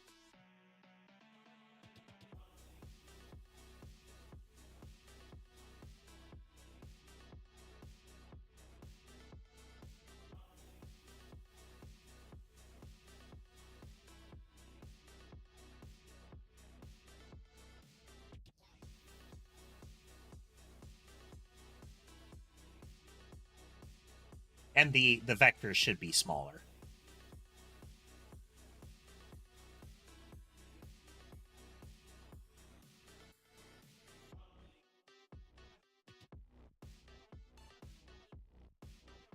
This is a big improvement. All right, let's shorten those and verify. We'll also... Okay, so this is... They extend out a full square.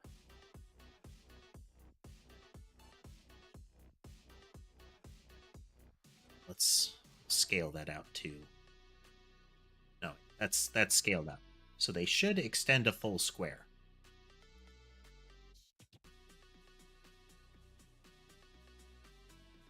The vectors are on these, but that's going to go away soon.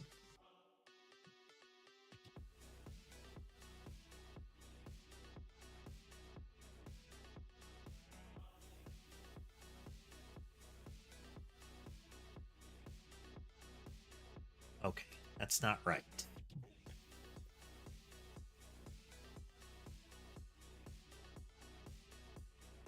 The scale is there. Oh, the spawn rate's going to be very different in the finished project, Durgan. Okay, that's super small.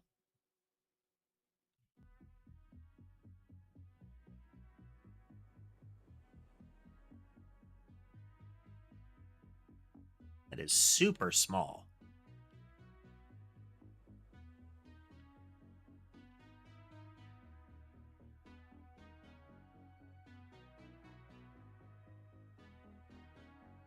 Okay, so one square is 96 units on the screen.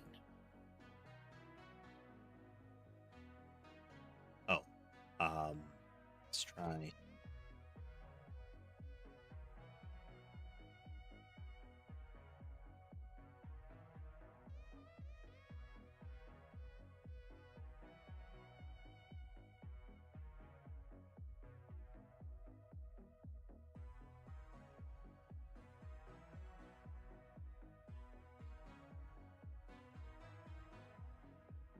It's still too far. I'm trying to figure out why it's that far.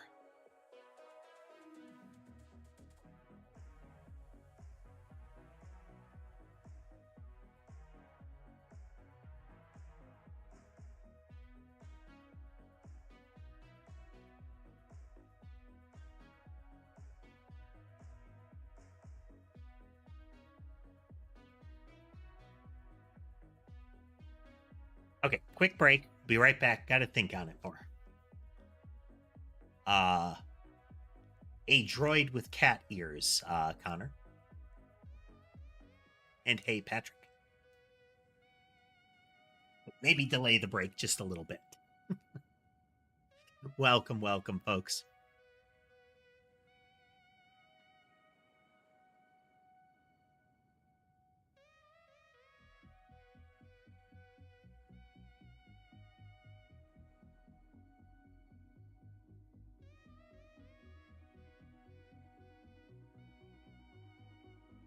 Well, it's more the length of those arrows. The length of the arrow, I thought would be so... We've rotated the vector, and now we want the length of the vector. Like this would be the distance that the player would move, or that the blob.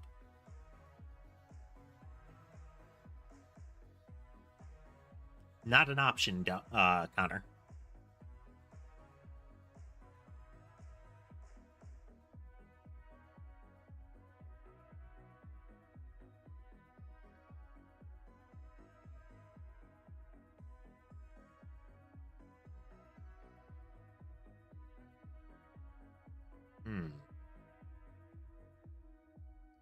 We do.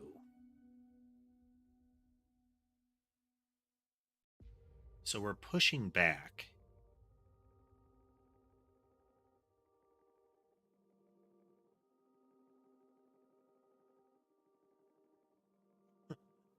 Welcome back then, Luca.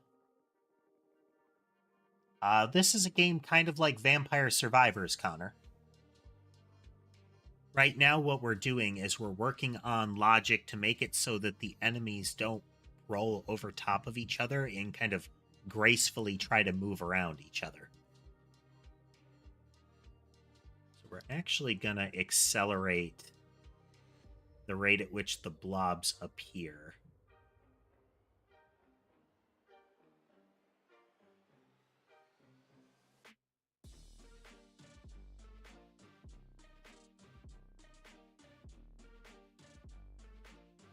Wait a minute.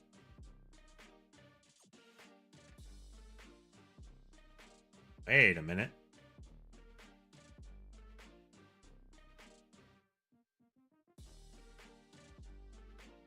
That's not right. Why would collision test be moving? Ah, okay, okay.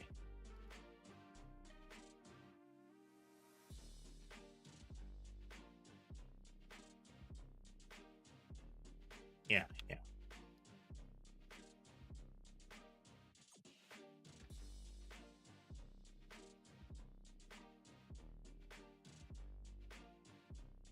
Yes. So right now the blue objects you're seeing, like this little egg shape or little pill shape, these circles, those are hitboxes.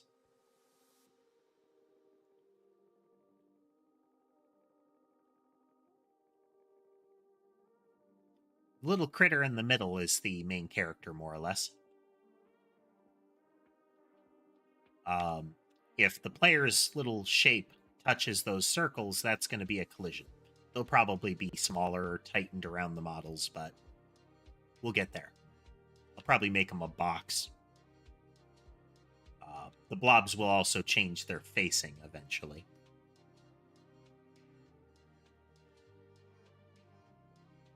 Why is that?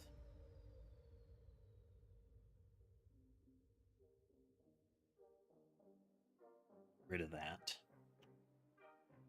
Okay, quick break, actually, this time. Gotta top up some beverages and stretch out a little bit.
Settling back in.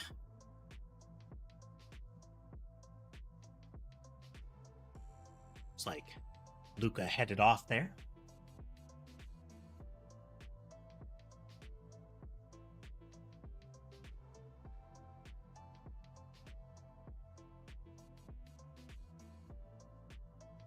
Okay, I think I've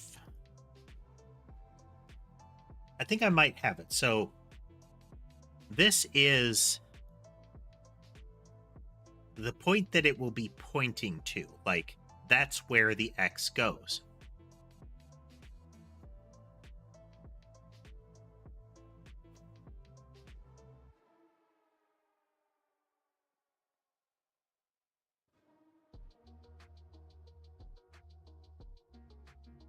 If we do this, I just want to make sure that's still working.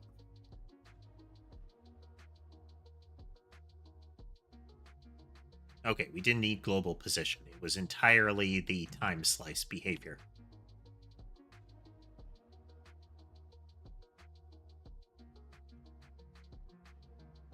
Okay, so this should be...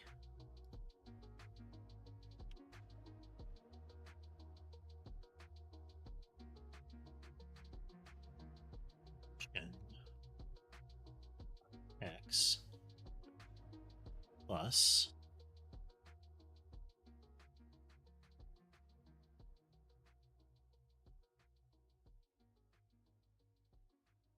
yeah, Connor, there's some catnip in that box and on top of the place that Sammy is sleeping. So they're congregating there because it's comfy. It's pleasant.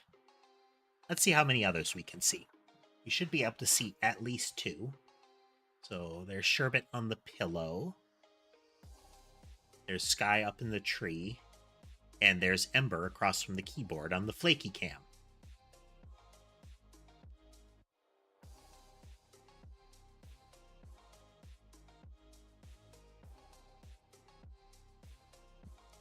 We'll switch over to the bed.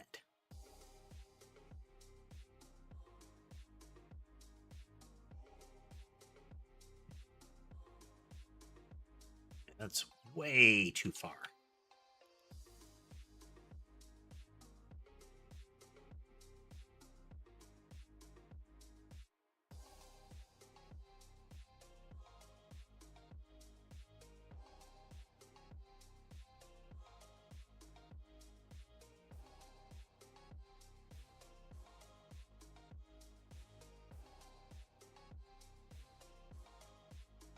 All right, let's not fractionalize.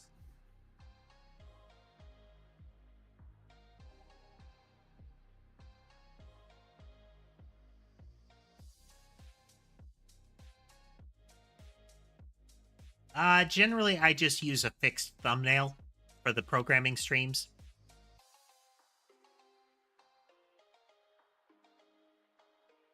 It's usually me over this little computer bank down there with the little avatar icon and the Godot icon on it.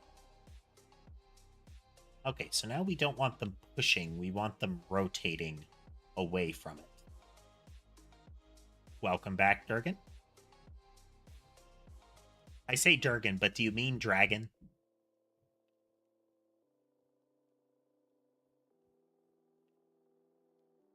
Okay, now we need to rotate them off.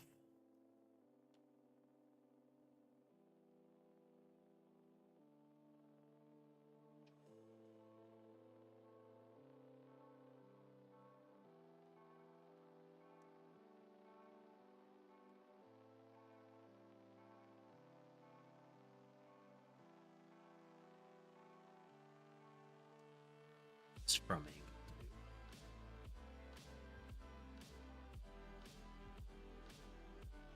Oh, okay, that's not what we want, but okay.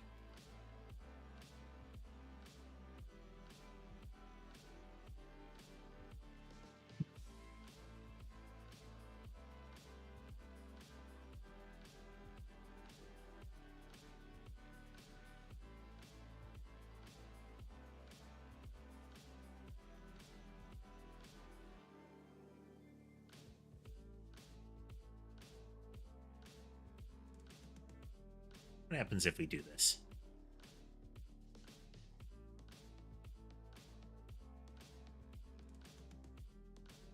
I don't think this will work how we want it to, but...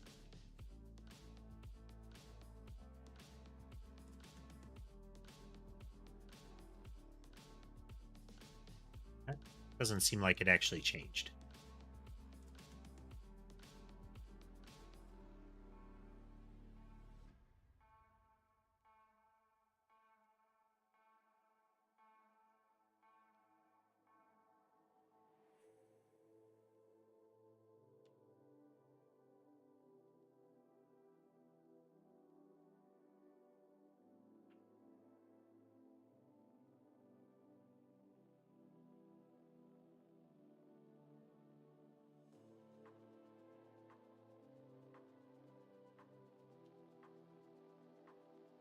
Okay.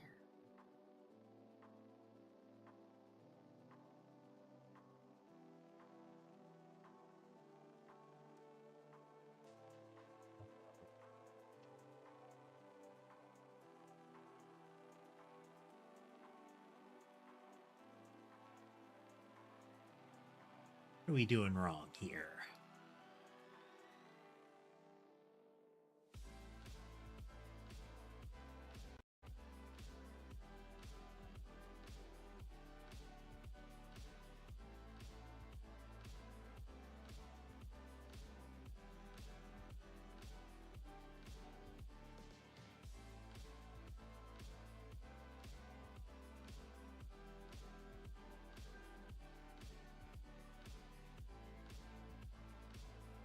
It collides at a particular point.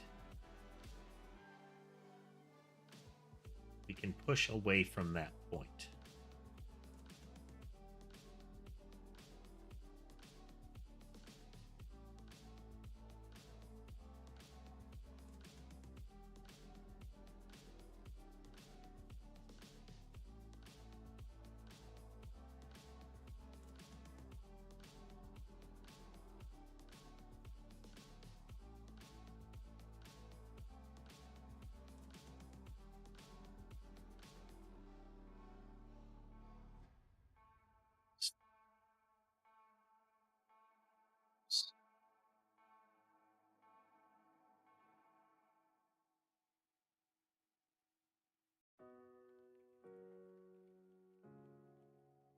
Don't think this will actually work. I think this is actually going to flake out pretty bad. Yeah, I didn't like that. Oh, no, no. Yeah.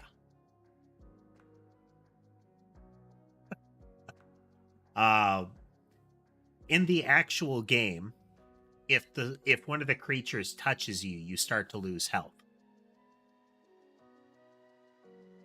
In the actual game, those like little mice that are firing out and various other weaponry will, destroy the blobs or the monster of the moment.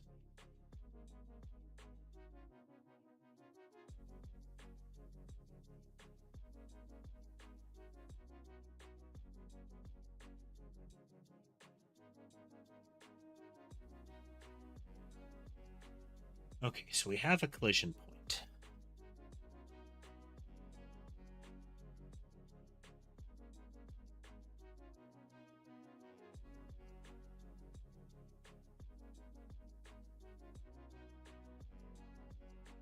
Okay, so we know where the collision is happening.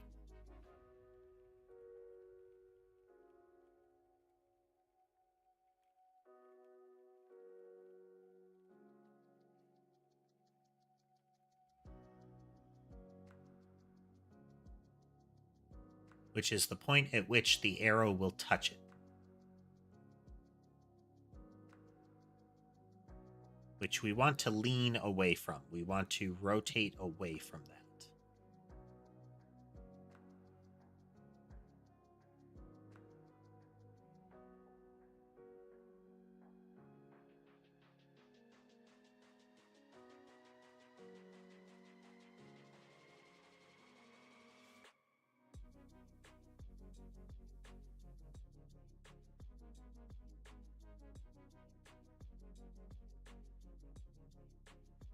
So if we draw a line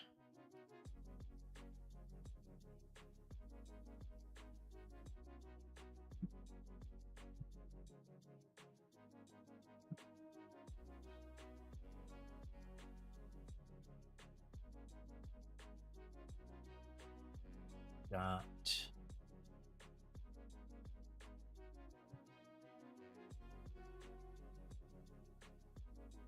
direction 2.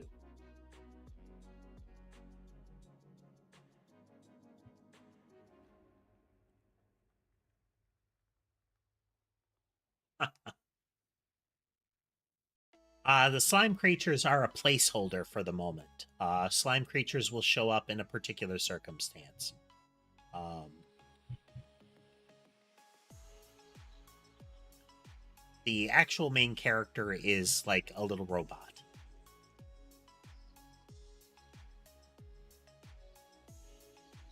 The goal of the game is to survive for a period of time, usually.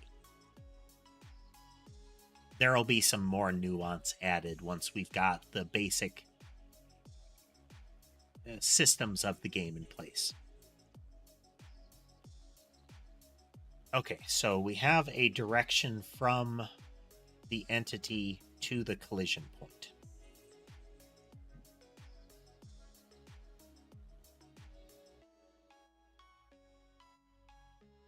If we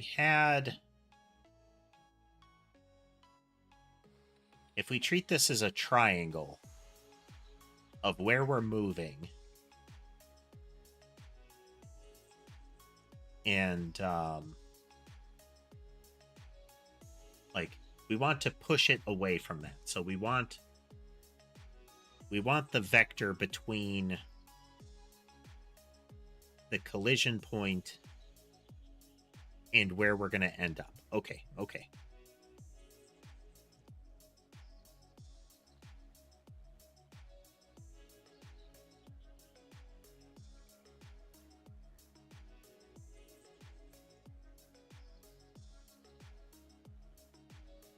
So this is our 2-player vector here.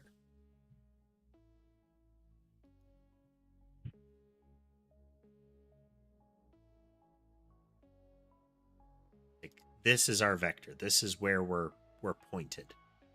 This is how far we'll be going.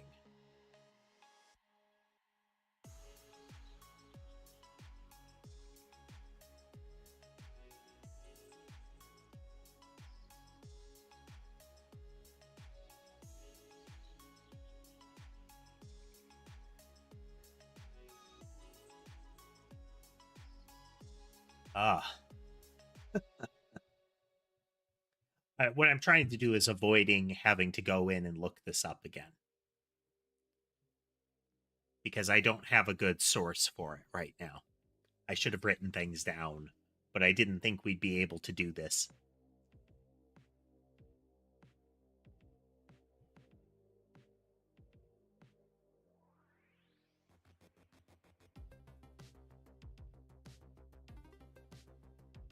Okay, so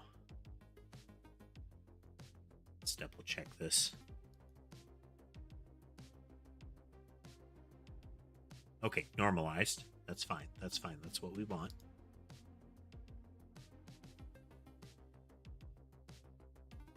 I have not yet made the game over cutscene. Right now, I just have a placeholder start menu that is there because I want to have the scene transition set up. The game is driven by this core scene, and then the game scene is invoked accordingly. And then we have the main menu here as well. I mean, sort of, Nick. Sort of.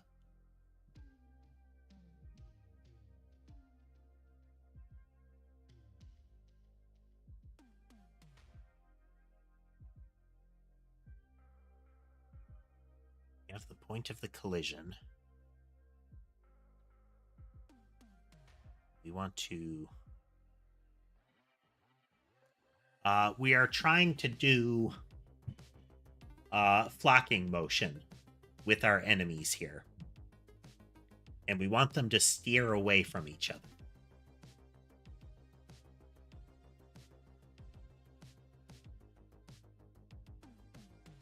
So that they don't overlap overly much.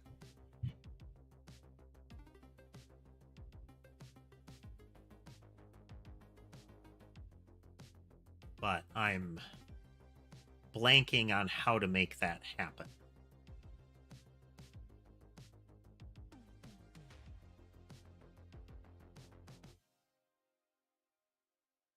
No idea, Connor. No idea.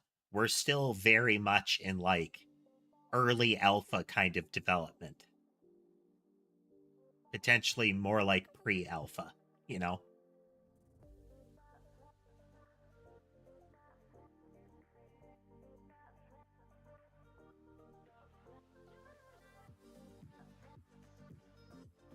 General creature movement, Dragon, is pretty much home in on the player. The gimmick of this kind of game is that they swarm. They try to pile on top of you.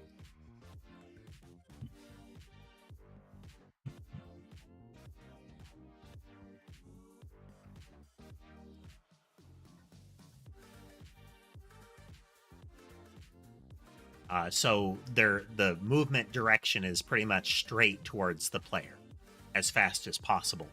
The variation in their movement is to avoid the overlap.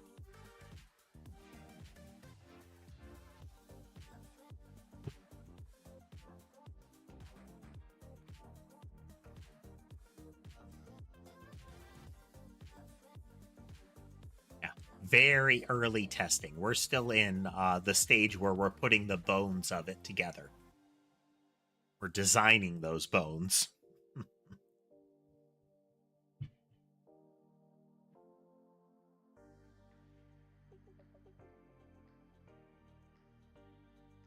No idea, Connor.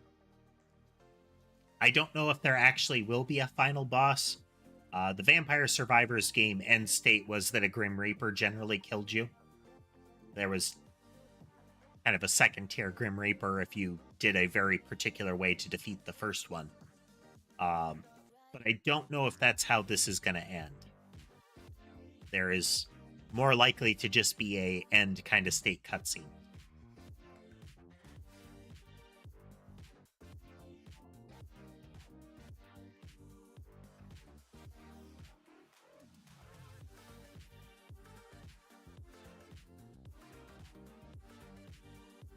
You don't want it to be the hard negative of it.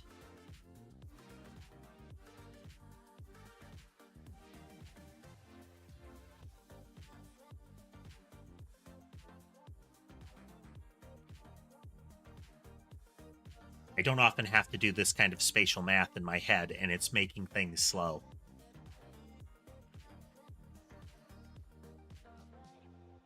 So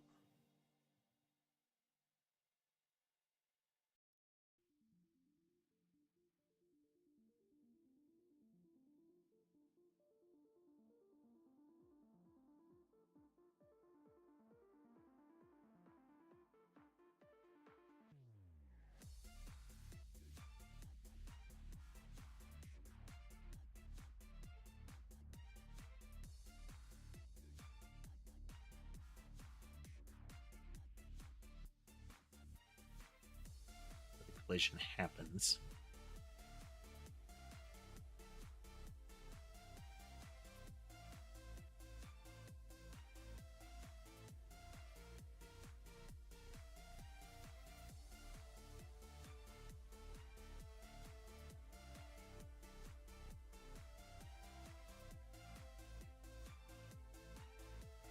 If we just do that.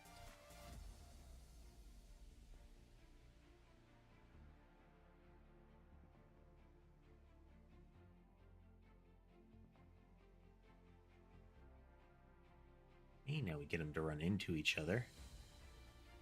Alright, that's the opposite of what I want. Now they kind of zip to each other.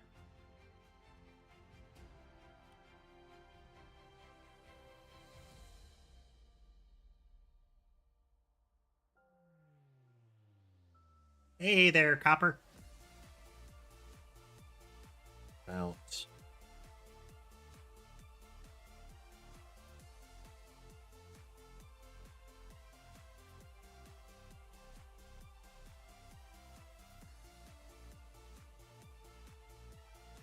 blobs run into each other. All right, that's where we already were. Oh, that cat is Sherbet, Copper. That is 1 of 5.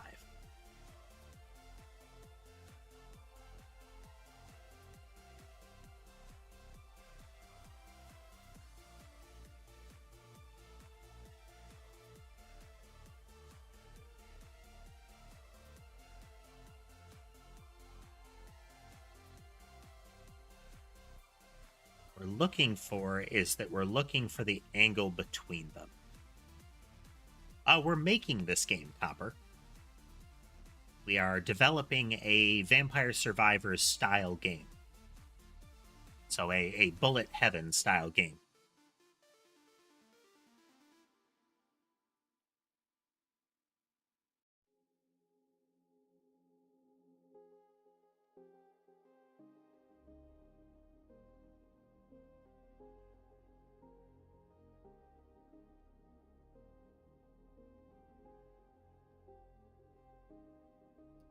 We can't rely on the angle of rotation.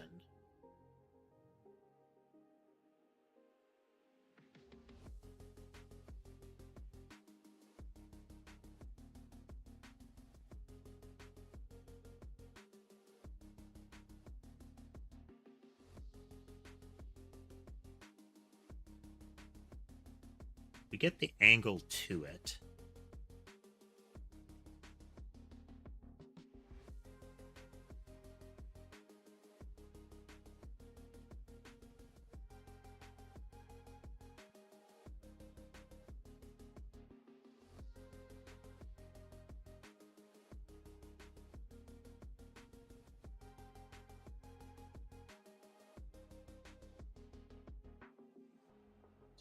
Two-player rotated.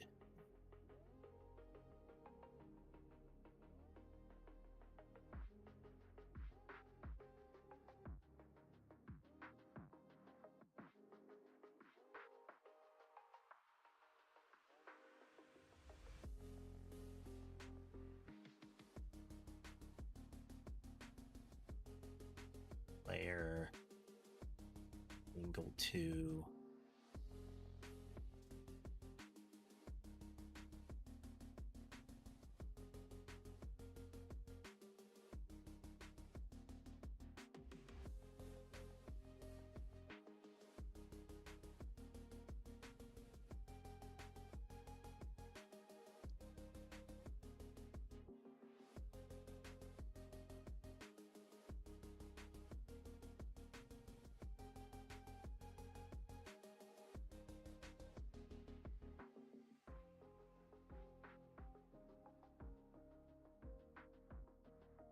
Okay.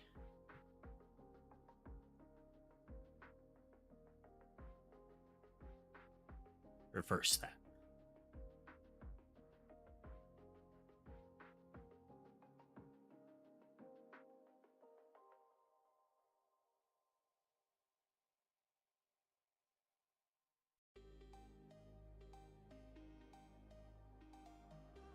All right, that's doing the opposite of what I want.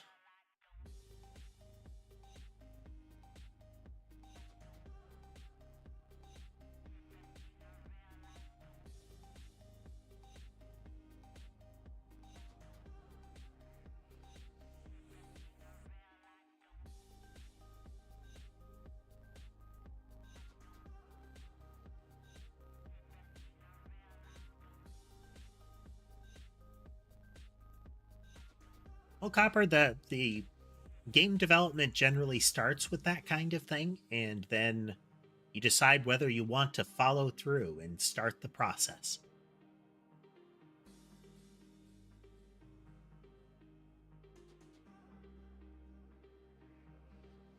We're going to rotate it, and then want collision angle 2.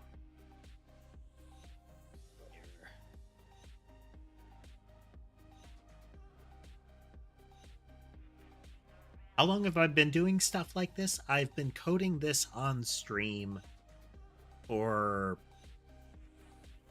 a month and a half, a little more, maybe 2 months.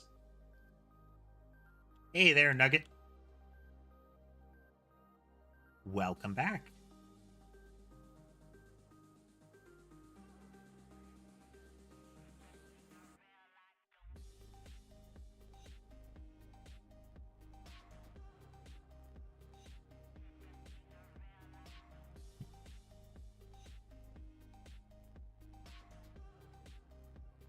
Okay.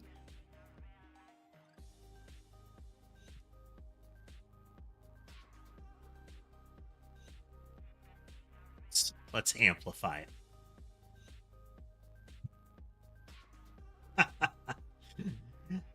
Right now, Frank, there to some extent I'm trying to make nanoboids. If you're familiar with boids.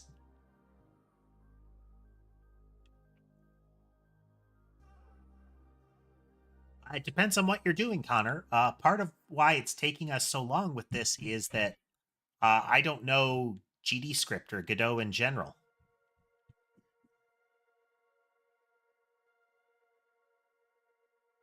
That's kind of working. That's kind of working. Okay. Let's emphasize it more. Where does the inspiration come from?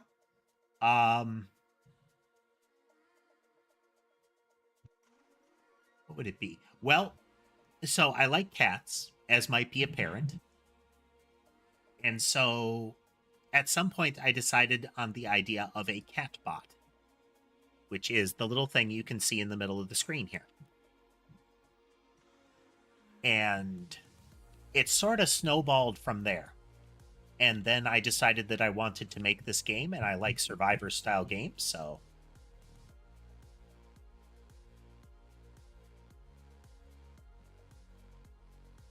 Okay, so they're still pushing back from each other, which is not really what I want. But that's not terrible. That's not terrible. This is kind of where we're looking at. So now, one thing I can do to amplify that a little bit is if we take these guys and we rotate it a bit.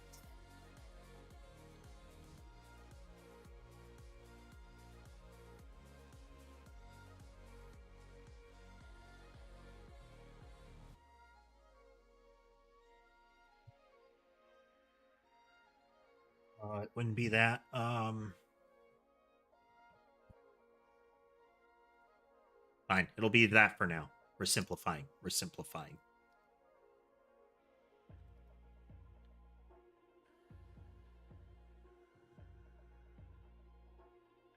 Almost certainly not there, Connor. Not really a voice acty thing. Oh, that won't work. That actually won't work.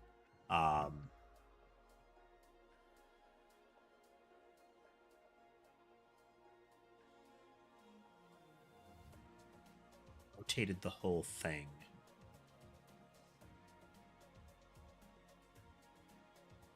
Thinky. Okay, we can do this.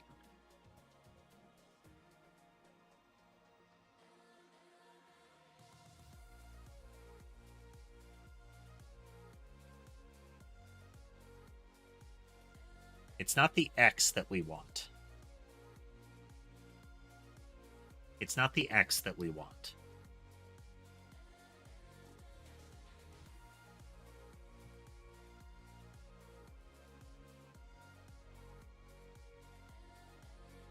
What I'm actively looking for is I want them to be at a particular rotation.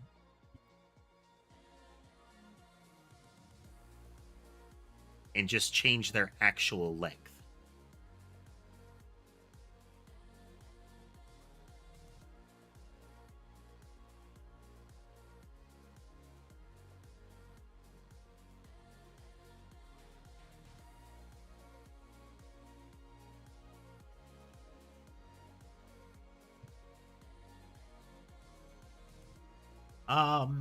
So it's a sprite-based game, so it's going to have a bigger footprint than might be expected, but it's probably pretty tiny at this point. I wouldn't be able to tell you how big, but right now there's really not a lot of like high memory density content. It won't be until I have a whole lot of sprites and images in there that it would start to get bigger and bigger.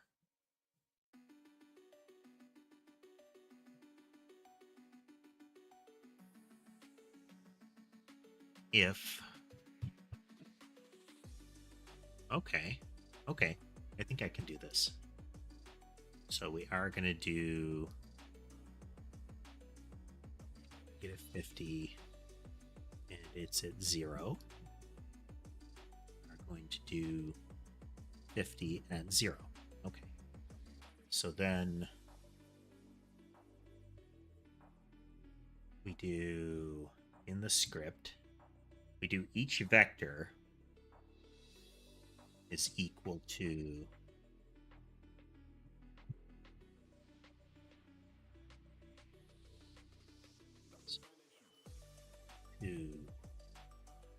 that normalized times that.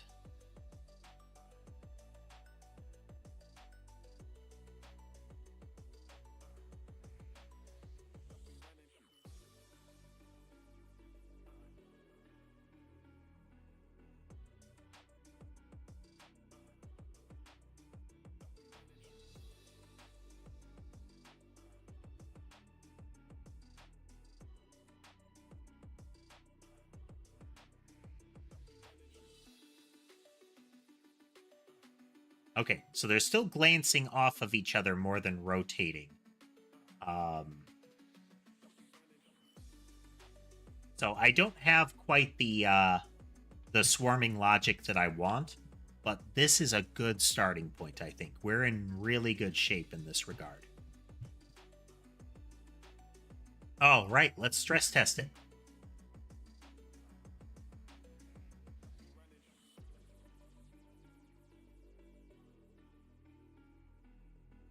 Do it in physics. Where did we do this? Ah, here we go.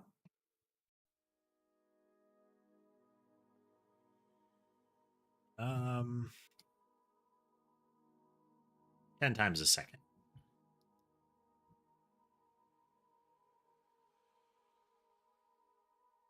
Let's go.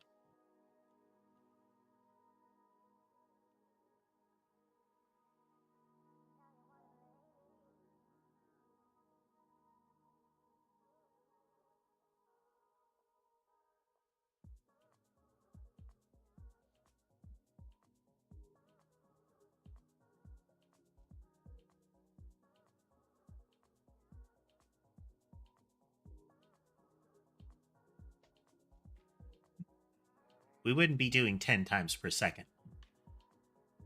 There is no vampire, Connor. Vampire Survivors is a game that has, like, made a genre popular again. Welcome back, Dragon. We've got this kind of working. I still need to work on the rotation logic. But this is the kind of thing we want. Kind of. Well, thank you, Copper.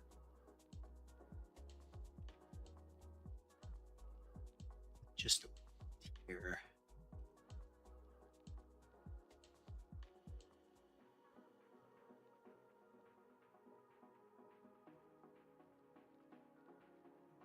And then we do this.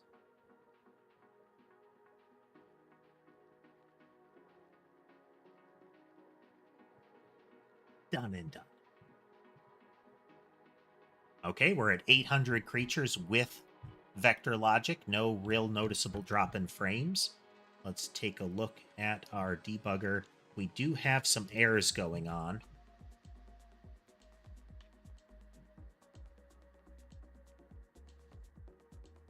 Monitored objects has handle pair. I don't know what that means. We'll have to look into it.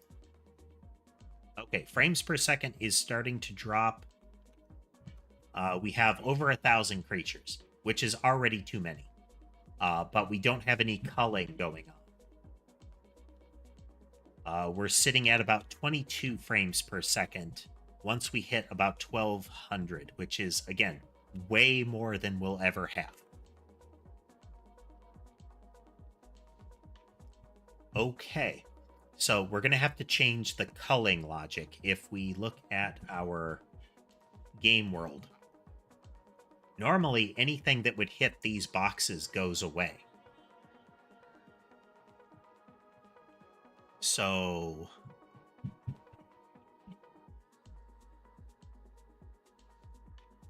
what will we do with that?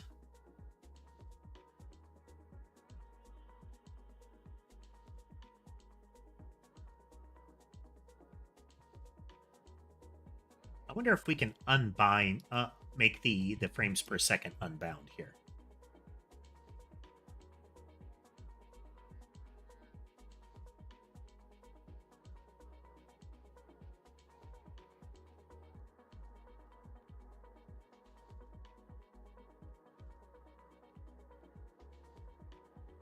I thought there was a cap that you could put on it.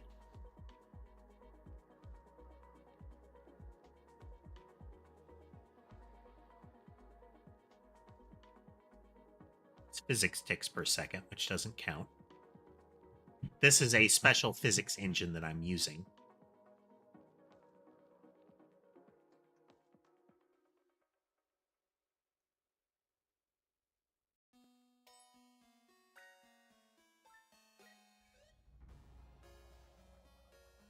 Ray, GUI.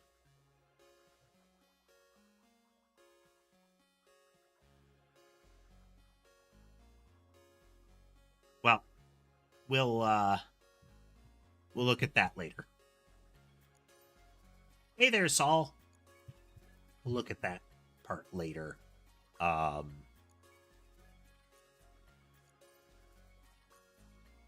Okay, to actually remove them is different, though.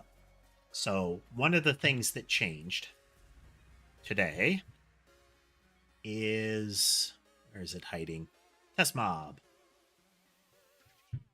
This is fundamentally different than how we've been making creatures up until now. This is our new model. All right, thanks for joining us, Copper. Is it going to be an all ages game? I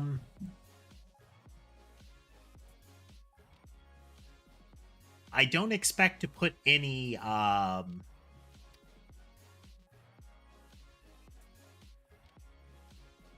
what would be the term? Well, it depends. There will be some degree of violence in the game, but probably not any adult themes, if that makes sense. Well, definitely not adult themes, though it depends on which country you're talking about, because there are places where the expectation is reversed and violence would be considered worse. Right, Tess. Along those lines.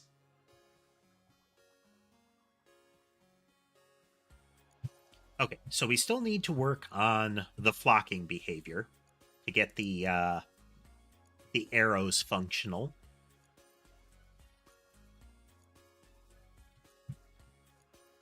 We need to work on getting the boundaries properly, removing these. But like I said, that's completely different. Because since this is a collision area that is being added to an area like this, where's our game world? So this collision test zone, you can't see it, it's everywhere. When the game is running, those bubbles that constitute the blobs are just sprites that exist as part of this collision test area. They don't exist as physics objects or bodies in the world. So I have to find them and get rid of them in a different way. If I look at these, so it's not a body shape. It is an area shape entered, I think.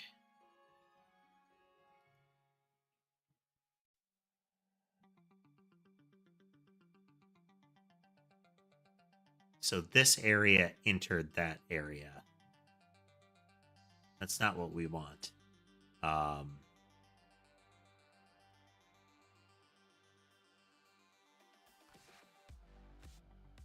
Okay, so something in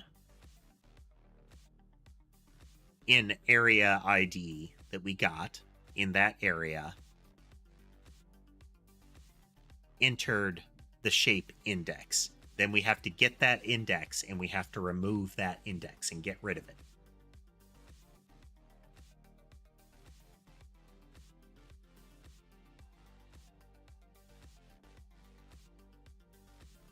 Yeah. Read as, that's going to be complicated, and we'll deal with that next time. Oh, but I think we're going to call it there. We have made substantial progress. We have a method of collision that is way more efficient, and we can clean that up further. Hey there, Daniel. But we need to expand that concept, and we need to try to make the flocking behavior as efficient as possible. So we'll see from there. We'll see from there. We just got to make sure that we tune everything.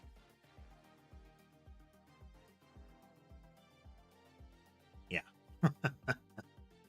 Orphaned nodes. Oh.